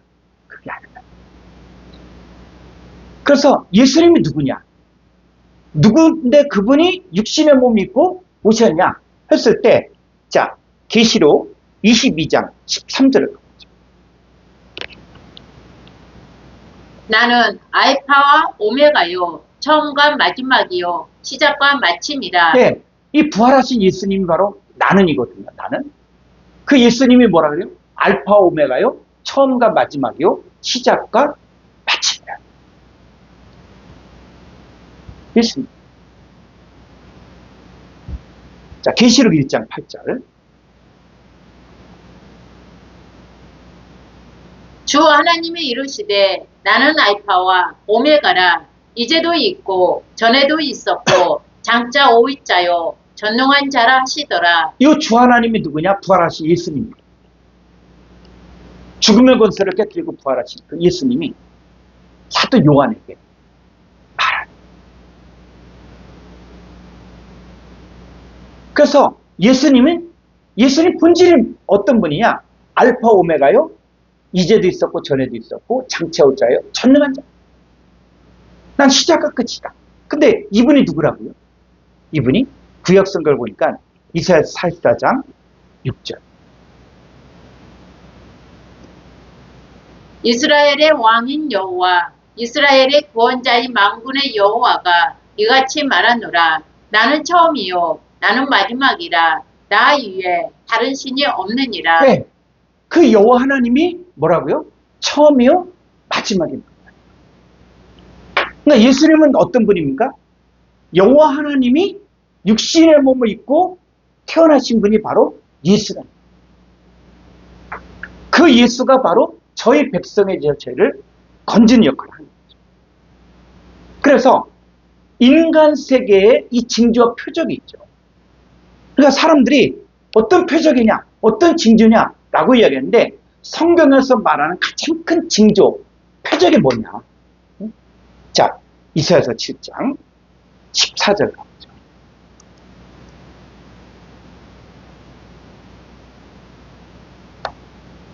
그러므로 주께서 친히 징조를 너희에게 주실 것이라. 보라, 처녀가 잉태하여 아들을 낳을 것이요 그의 이름은 임마누엘이라 하리라. 네, 주께서 친히 징조를 너에게 준다. 징조를 주는데 그 징조가 뭐라고요? 처녀가 잉태하여 아들을 낳는다. 그 아들의 이름이 임마누엘. 그래서 이 사건이 이제 성취가 되죠. 자, 마태복음 1장 23절. 보라, 처녀가 잉태하여 아들을 낳을 것이요 그의 이름은 임마누엘이라 하리라 하셨으니 이를 번역한즉 하나님이 우리와 함께 계시다 함이라. 네. 그래서 인간의 몸을 통해서 인간의 몸을 입고 태어나신 그 예수님이 뭐다? 징조라는 거지. 근데 그 예수님은 어떤 분이냐? 바로 여호와 하나님. 여호와. 그러니까 여호와 하나님이 인간의 몸을 입고 인간의 뱃속에서 태어나신 분이 바로 누구냐? 바로 예수라는 거예요. 그게 바로 하나님 우리가 함께하는 이게 바로 징조라는 거죠. 그래서 21절에 보니까 21절 아들을 낳으리니 이름을 에스라 하라. 이는 그가 자기 백성을 그들의 죄에서 구원할 자이심이라 하니라. 예, 이 예수가 누구냐? 바로 징조라는 거죠. 그럼 예수가 하는 일이 뭐냐? 자기 백성을 그들의 죄에서 구원하는 일을 해요. 그래서 그 일을 할 때 그 예수는 뭘 받아야 돼요? 지혜의 영을 충만을 받아요. 그리고 예수님이 하는 일이 뭡니까? 구약에서 성막을 짓는 거예요. 그래서 우리가 지난번에 성막론 강의를 했는데 이 성막이 이제는 성막을 짓는다는 것들이 신약에 와서는 바로 예수님의 육체된 성전을 이야기해요. 예수님 몸은 바로 육체된 성전이에요. 그리고 너희가 하나님의 성전인 것과 하나님의 성령이 너희 안에 거하시는 것을 알지 못한다. 바로 하나님의 자녀들이 바로 성전으로 지어져 가는 거예요. 그 하나님의 성전을 짓는 사람이 누구라고요? 바로 지혜를 받은 사람이 그이다. 그래서 이 모든 일이 된 것은 주께서 선제로 하신 말씀을 이루는 거예요. 자, 그렇다고 할지라도 그 여호와 하나님과 예수님은 차원이 다르다. 근데 예수님은 어떤 모습을 입고 왔습니까? 예수님 인간 세계로 왔을 때, 자, 로마서 8장 3절을 가보죠. 율법이 육신으로 말미암아 연약하여 할 수 없는 그것을 하나님은 하시나니 곧 죄로 말미암아 자기 아들을 죄 있는 육신의 모양으로 보내어 육신의 죄를 정하사. 네. 자, 자기 아들을 죄 있는 육신의 모양으로 보낸다. 죄는 육신의 모양으로 보낸다. 그러니까 겉모습은 죄 있는 육신의 모양. 그러니까는 그 여호와 하나님, 그 완전한 하나님이신 여호와 하나님이 바로 그분이 직접 인간의 몸을 입고 왔을 때는 어떤 모습이다? 죄 있는 육신의 모양이다. 근데 죄 있는 육신의 모양이지만, 자, 히브리서 4장 19절. 지금 4장 19절인가? 19절. 9절인가?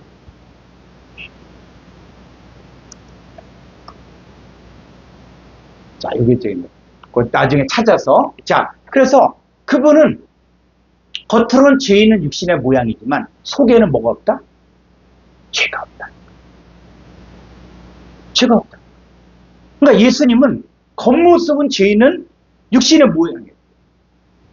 그래서 사람들이 보기에는 전혀 메시아 같지 않았고 또 흠모할 만한 게 없고 또 자랑할 것도 없다. 그런데 예수님이 자기 자신의 실제 모습을 제자들에게 보여준 적이 있어요.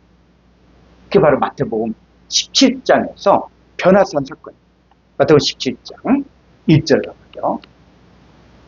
엿새 후에 예수께서 베드로와 야고보와 그 형제 요한을 데리시고 따로 높은 산에 올라가셨더니 그들 앞에서 변형되사 그 얼굴이 해같이 빛나며 옷이 빛과 같이 휘어졌더라. 네, 예수님의 얼굴이 해같이 빛나며 옷이 빛과 같이 휘어진 거예요. 그러니까 이 모습을 보고 베드로가 주여, 우리가 여기서 초막 셋을 짓고 하나는 예수님에서 하나는 모세를 우리 여기 있겠습니다. 이렇게 했고. 근데 예수님은 어떻게 해요? 내려가자. 해야 할 일이다. 그러니까 예수님은 겉으로는 죄 있는 육신의 모양을 입고 살걸 했지만 그분의 본질은 바로 뭐다? 바로 이 변형되어진 얼굴이 해같이 빛나며 옷이 빛과 같이 휘어진 이분이 계시록에 나오는 바로 하나님. 그러니까 예수님은 구약의 여호와 하나님이 육신의 몸을 입고 오신 분이 바로 예수입니다. 그래서 자, 그러면 이제 우리가 알고 있는 하나님. 자, 하나님이 어떤 분이냐? 하나님. 우리가 하나님의 이름에 대해서 알아야만 그 이름에 맞게, 맞게 우리가 구할 수가 있고, 그분에게 어떻게 할 수가 있거든요. 그래서 출애굽기 3장 13절을 가보죠.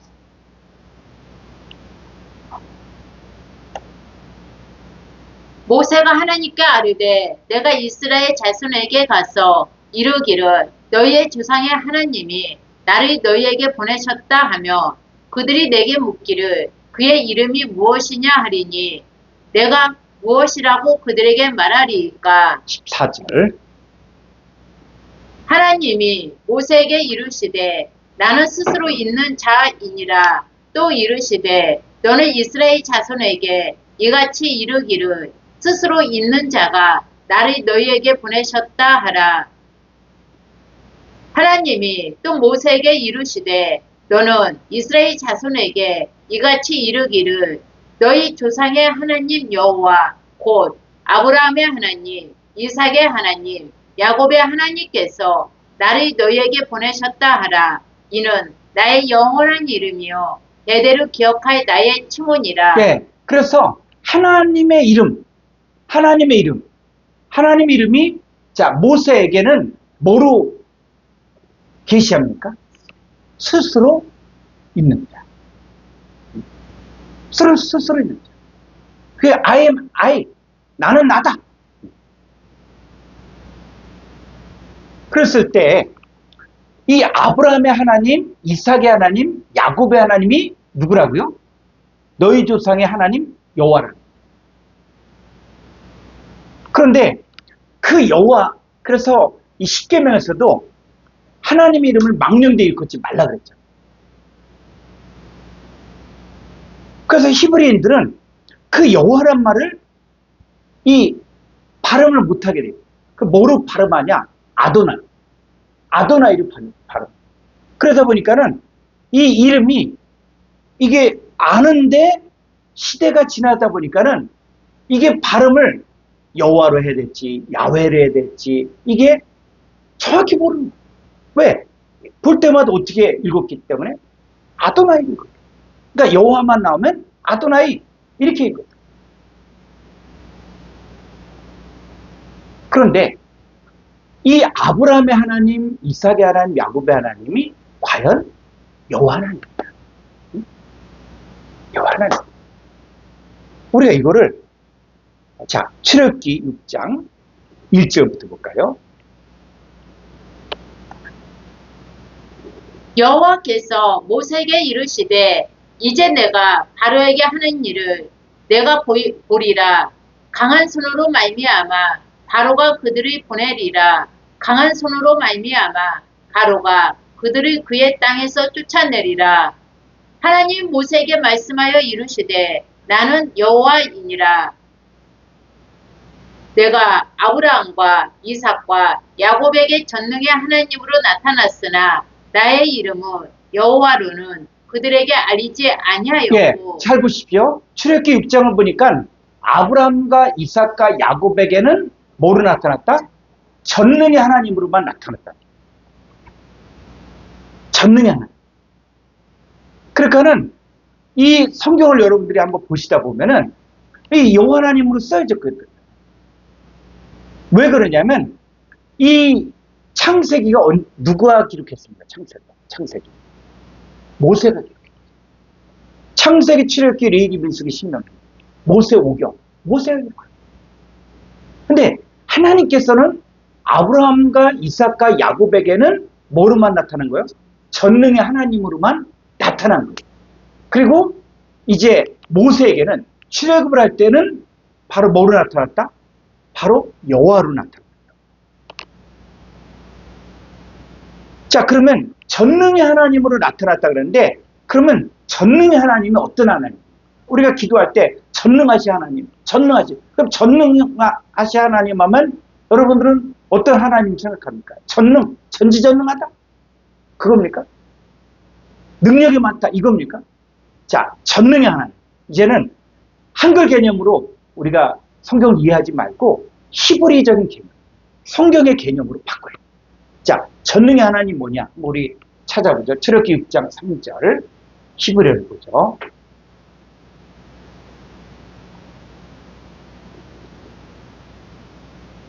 예. 자, 이 전능의 하나님, 그러니까 빼엘 샷다이. 자, 이 샷다이가 바로 뭐냐면 7706번입니다. 자, 7706번 히언스트롱 629점. 7706번. 자, 7706번에 샷다이의 뜻이 뭐다? 전능자. 근데 전능자인데, 자, 이 단어는 어디서 유래가 됐어요? 7703번에서 유래가 된 거예요. 그러면 여러분들이 이 단어를 정확히 들으면 전능자가 어떤 전능자냐? 이걸 알려면은 반드시 7703번을 봐야 돼요. 그래서 이건, 자, 7703번은 샤다드는 뭡니까?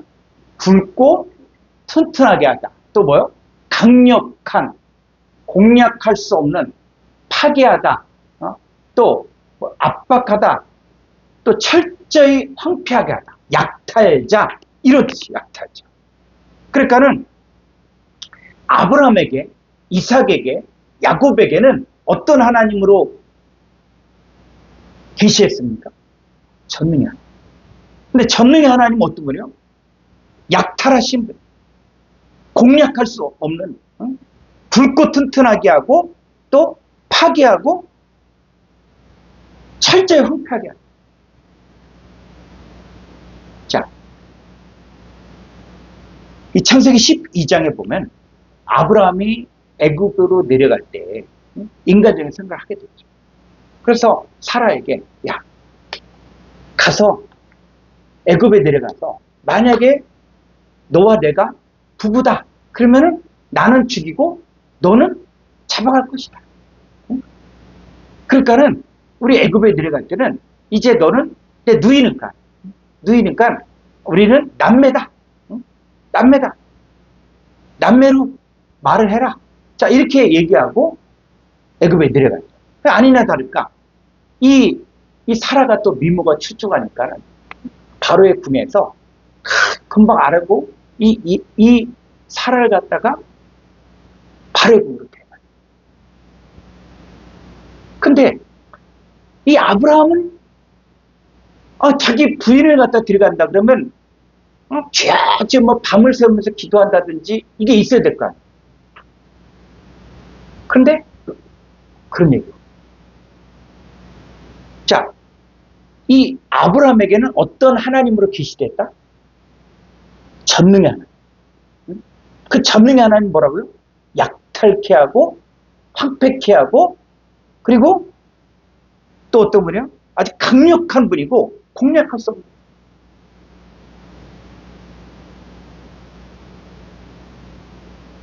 그러니까는 이 아브라함은 그 믿음이 있었던. 자기가 알고 있는 하나님은 샤다의 하나님. 그 하나님은 어떻게 해요? 바로 왕이라고 할지라도 하나님께서 어떤 분이에요? 바로 왕의 모든 부인들의 태를 닫기도 하고 그리고 거기서 뽑아냈어요. 갈대 우리에서도 뽑아내시는 거예요. 아무리 어떤 문제가 와도 하나님은 결코 그분은 강한 분이다. 공략할 수 없는 분이야. 강력한 분이다. 그 하나님을 대적하는 자들은 파괴당하고 황폐하게 된다는 것들을 알아요. 그래서 결론은 어떻습니까? 하나님이 다 사라도 찾게 하고 또 애굽에서 많은 또 보물들을 가지고 많은 짐승떼들을 데리고 나오죠. 자, 야곱 어때요? 야곱도 그 외삼촌 라반이 품삯을 10번이나 받고 자기가 원치 않은데도 불구하고 또 결혼도 그것도 뭐 4명과 결혼합니다. 자, 그럼에도 불구하고 하나님 어떤 분이에요? 하나님 강력한 분이에요. 하나님은 결론은 그분은 강력한 분이고 공략할 수 없는 분이고 그분은 결국은 야곱을 거부로 만들었다고 돌아오게. 그래서 이 전능의 하나님은 어떤 분이냐? 바로 강력한 분이고 또 심지어 반대쪽은 어떻게 해요? 파괴하고 황폐하고 약탈하고. 그래서 하나님의 자녀들을 뽑아내신 분이에요. 그래서 위기에 처해도 뽑아내신 하나님으로 알았기 때문에 걱정하지 않아요. 야곱도 그렇고. 또 이삭도 어땠어요? 이삭도 모리아산에서 정말 번제를 드리려고 할 때 그때 어떻게 해요? 살려고 막 몸부림치고 그게 아니에요. 하나님 하신다. 그래서 이제 우리가 이 아브라함과 이삭과 야곱에겐 전능의 하나님으로 나타났는데 이제 모세에게는 또 뭐로 나타나는 거예요? 여호와로 나타납니다. 여호와로 나타납니다. 그래서 그 여호와 하나님이 어떤 분인지를 여러분들이 알게 되어지면 이제는 모세가 말한 하나님이 여러분의 하나님입니다. 그러니까 우리가 이름을 안다는 것은 이제는 아브라함과 이삭과 야곱에게 나타났던 이 샤타의 엘로힘에 대해서 알게 되어지면 그분은 약탈하시고 공략할 수 없고 그 반대쪽은 반드시 형폐하고 또 약탈하십니다. 근데 이제 여호와 하나님이 어떤 분이라는 것을 알게 되어지면은 이제 여러분들이 여호와 하나님에 대한 믿음이 있는 거예요. 그래서 그 여호와 하나님이 이제는 어떤 일을 하셨느냐 했을 때, 자, 창세기 2장 7절을 가보죠. 창세기 2장 7절. 여호와 하나님이 땅의 흙으로 사람을 지으시고 생기를 그 코에 불어넣으시니 사람이 생명이 되니라. 예. 자, 우리가 한글 성경을 보면 여호와 하나님이 땅의 흙으로 사람을 지으시고 생기를 그 코에 불어넣으시니 사람이 생명이 되니. 그러니까 생명이니까 영적인 존재다. 이렇게 생각합니다. 그런데 히브리 원문을 보게 되어지면 이게 번역이 완전히 잘못돼요. 자, 이 부분을 우리가 계속적으로 하는데, 자, 이거 한번 창세기 2장 7절을 가보죠.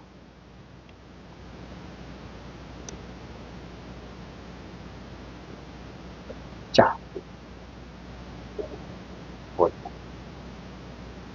좀 아래로.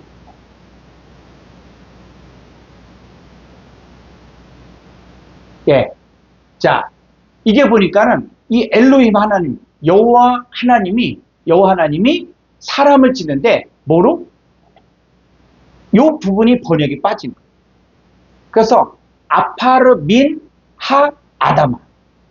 그 아다마로부터 아파르로 사람을 지으셨다.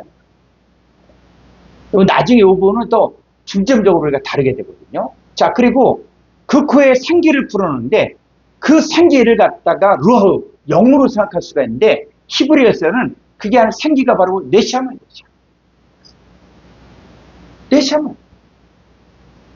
네샤마를 불어넣어준 거예요. 그래서 뭐가 됐냐? 밑으로.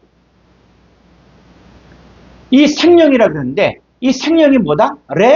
네페샤야. 네페샤야.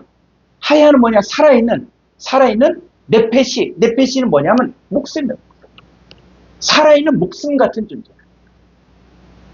우리 그냥 첫사람 아담도 선악과를 먹기 전에는 영적인 존재였다. 영적인 존재였는데 선악과를 먹고 나서 영이 죽었다. 이렇게 말하는데 원래는 첫사람 아담은 만들 때부터 살아있는 목숨적인 존재. 영적인 존재가 아니에요. 하나님은 첫사람 아담에게 영을 부어넣은 적이 없어요. 네샤마, 목숨을 집어넣은 적이 없어요. 그래서 여호와 하나님께서는 첫사람 아담을 만드신 분이다. 근데 왜 만들었냐? 자, 로마서 5장 14절.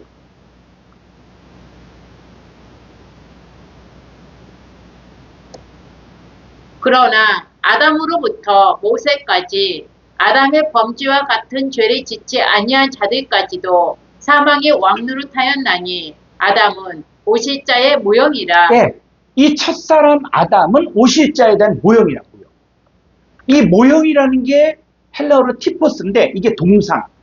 오늘날로 얘기하면 모델하우스 같은 거. 그래서 아파트 분양을 하고 또 건물을 분양하고 그럴 때 그 모델하우스를 진짜 똑같은 모양의 방을 만들어요. 그리고 고객들이 보고 계약을 하고 계약금 내고. 자, 그런데 아파트를 다 분양을 하고 이제는 아파트 다 지었어. 그러면 이 모델하우스는 어떻게 합니까? 다 부셔버려요. 필요가 없으니까. 그러니까 이 모델하우스는 실제로 내가 거할 집에 대한 모형이고요. 자, 마찬가지로 첫사람 아담은 뭐다? 오실자가 있다. 오실자. 진짜 오실 분이 있다는 거예요. 오실자에 대한 이게 모형이라는 거예요. 그러니까 이 오실자에 대한 모형으로 만든 그분이 누구냐? 여호와 하나님이다. 근데 그 여호와 하나님이 이제는 육신의 몸을 입고 죄 있는 육신의 모양을 입고 이 땅에 오신 거죠. 그게 누구다? 예수라는 거예요. 그러면 이 하나님께서 인간을 만들고자 했던 목적이 있다는 겁니다. 예수님께서는 이 다락방수를 통해서 이 목적을 완성시키기 위해서 예수님이 사역하십니다. 그래서 창세기 1장 26절을 보죠. 창세기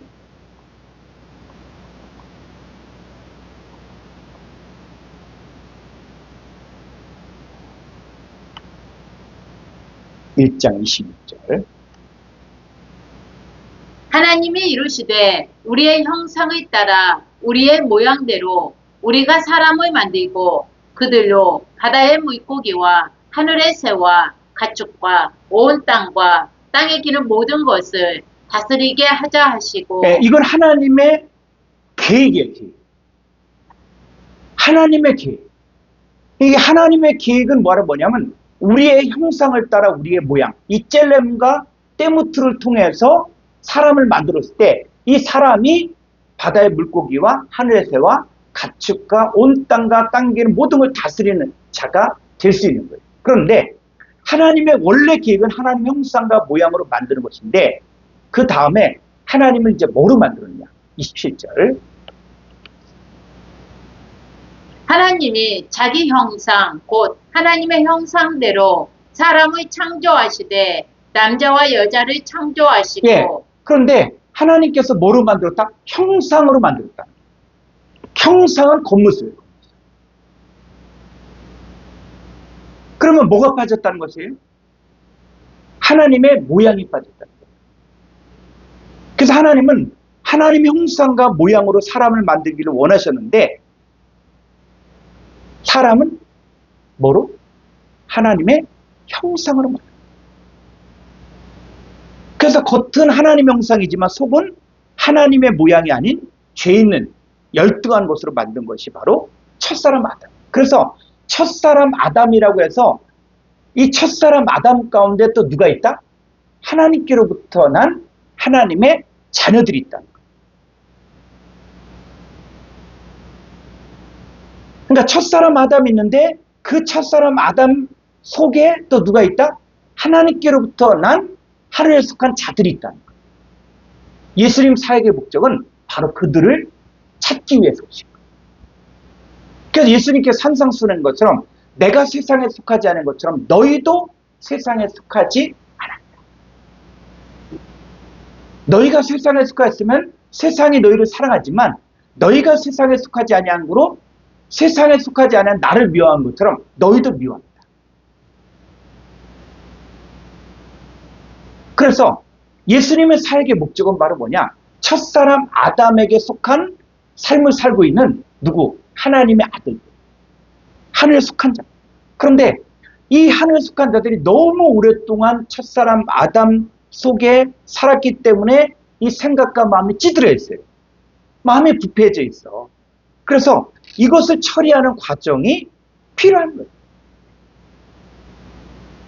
그래서 예수님이 이미 십자가에 죽으시고 부활하심으로 우리의 이 죄 있는 육체와 함께 그 정욕과 탐심을 십자가에 못 박았고 우리의 몸도 하나님께서 주신 몸을 갖고 살게 했어요.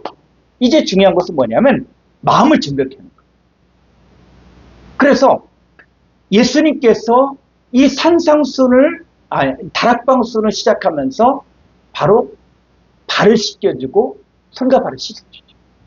이게 바로 뭐냐면 물로 씻어 말씀으로 깨끗게 하는 거예요. 근데 이 물로 씻어 말씀으로 깨끗게 하는데 가룟 유다는 그걸 하니까는 자기의 정체가 드러나서 결국은 예수님 떠나요. 예수님 떠나니까 예수님 영광을 받았거든요. 그런데 하나님의 자녀들, 나머지 11 제자들은 어떻게 해요? 물로 씻어 말씀으로 깨끗게 되어지고 그리스도 예수의 마음을 품고 이제는 하나님께서 우리에게 은혜를 주신 것들을 보고 듣고 깨달을 수 있는 삶을 살게 되도록 가르쳐 준 것이 바로 다락방수원. 그러니까 여러분들도 이 다락방수원을 배워야 됩니다. 이 다락방수원의 목적은 뭐냐면 예수님과 아버지 하나님과 하나가 된 것처럼, 하나가 된 것처럼 이제는 아버지 하나님과 아들 예수님과 내가 하나가 된 거예요. 그래서 그리스도 예수 안에서 함께 상속자가 되고 함께 지체가 되어지고 함께 약속에 참여하는데 이것이 온전함을 이루어요. 온전함. 그래야만 이제 우리가 온전한 영생의 존재가 되어서 살 수가 있는 거죠. 앞으로 이 다락방수원을 이제 계속 이어지게 되는데 여러분들이 이 서두에 이야기한 것처럼 헬라어를 이제 직접 보는 훈련들을 좀 해야 되거든요. 근데 그거는 우리가 원어SM 유튜브에서 헬라어 초급 과정이 있고 중급 과정이 있고 그 부분은 여러분들이 보시면서 직접 보시면서 또 헬라어를 읽는 훈련들 또 파싱된 것들을 보는 방법들 아주 기본적인 문법들 이것들을 여러분들이 잘 보시고 그리고 거기에 필요한 교재들은 제가 또 카톡에 올려놓도록 하겠습니다. 그리고 또 여러분이 이렇게 이 다락방수를 공부하면서 교재가 있거든요. 교재가 있는데 이 교재가 아주 잘 만들어져 있고 이걸 직접 가르치거나 강의할 수 있도록 교재를 만들었는데 그 교재를 보시면서 여러분들이 또 활용하고 그래서 여러분들의 또 목회와 또 성경을 알아가는 그런 기쁨들이 있어지기를 바랍니다. 오늘 강의 여기까지 마치겠습니다. 우리 주기도문으로 마치겠습니다. 이 주기도문은 헬라어로 하도록 하겠습니다. 파테르 헤몬 호 엔투이스 우라노이스 하게아스 또 오누마 수 엘테 또헤 바실레이아 수 게레테 또 텔레마 수 호스 엔 우라노 카이에테스 게스 톤아르톤 헤몬톤 에피우쇼 도세민 세메로 카이아페 세미타 오펠레마타 헤몬 호스카이 헤메스 아피멘투 이소펠레타이스 헤몬 카이메 에이세니게스 헤마스 에이스페라스몬 알라후이사 헤마스 아포투 포네 호티세스티네 바실레이아 카이에티나미스 카이에사 에이스토사이나스 아멘. 수고하셨습니다. 목사님, 예예예. 질문사항이 하나 있습니다. 예. 예, 제가 오늘 늦게 여기 이제 접속을 했는데요. 예예. 지금 목사님 강의가 매주 월요일 하시는 겁니까? 매일 하시는 겁니까? 아니요, 화요일 날 요 시간에 생방송으로 나가고 있는 거고요. 예, 그 다음에 주일 날 또 헬라어 가정, 또 그때도 생방송으로 나가는 거고, 예. 주일 날은 오후 4시에 나가는 거고, 그 다음 매주 화요일 날 4시에는 이 방송이 나가는 거예요. 아, 그러면 지금 헬라어 강의는 4시에 하시고요. 예, 예. 그럼 오늘은 이제 다락방송 강의는 화요일 날 4시부터 6시까지, 예. 그 주일 날은 헬라어 강의를 4시부터 몇 시까지 하십니까? 6시까지. 아. 아니, 제가 잘 내용은 모르는데 갑자기 들어와가지고 예, 예. 질문 드려서 죄송합니다. 예, 예. 오늘 보니까 지금 저 말고 참여하신 게 한 분도 계신 것 같은데요. 아, 근데 이거는 이제 그 화요일날 반은 보통 이렇게 생방송을 안 듣고 이걸 다 또 원회샘에 올려놓거든요. 예, 예. 예, 원회샘을 올려놔서 이제 자기 시간 되는 대로 보시는 분들이 또 대부분이에요. 예, 예. 예, 이렇게 시간이 되신 분들은 이제 생방송으로 들어오고, 아, 예. 주일날은 그래도 좀 많아요. 주일날은 그때는 좀 또 이렇게, 시간 되시면은 언제든지 들어올 수 있는 거고, 그리고 나서 이걸 동영상으로 제작해서 또 올리기 때문에, 예, 예. 만약에 이 생방송 못 들어도, 나는 동영상으로 듣겠다 하시는 분들은 또 예, 예. 동영상으로 듣거든요. 아이고, 잘 알겠습니다. 그러면 지금 화요일날 다락방송 강의하신 것도 동영상을 예. 올려주시고, 예. 주일날 헬라어 강의하신 것도 올려주시는 거죠? 그럼요. 원회샘, 유튜브 원회샘에 들어가면은 이게 다 강의가 뜨거든요. 예. 그리고 아까도 얘기한 것처럼 헬라어 예. 그 기본 헬라어 기초 문법 같은 것도 이 동영상 유튜브 원회샘에 들어가면은 재생 목록이 있거든요. 예.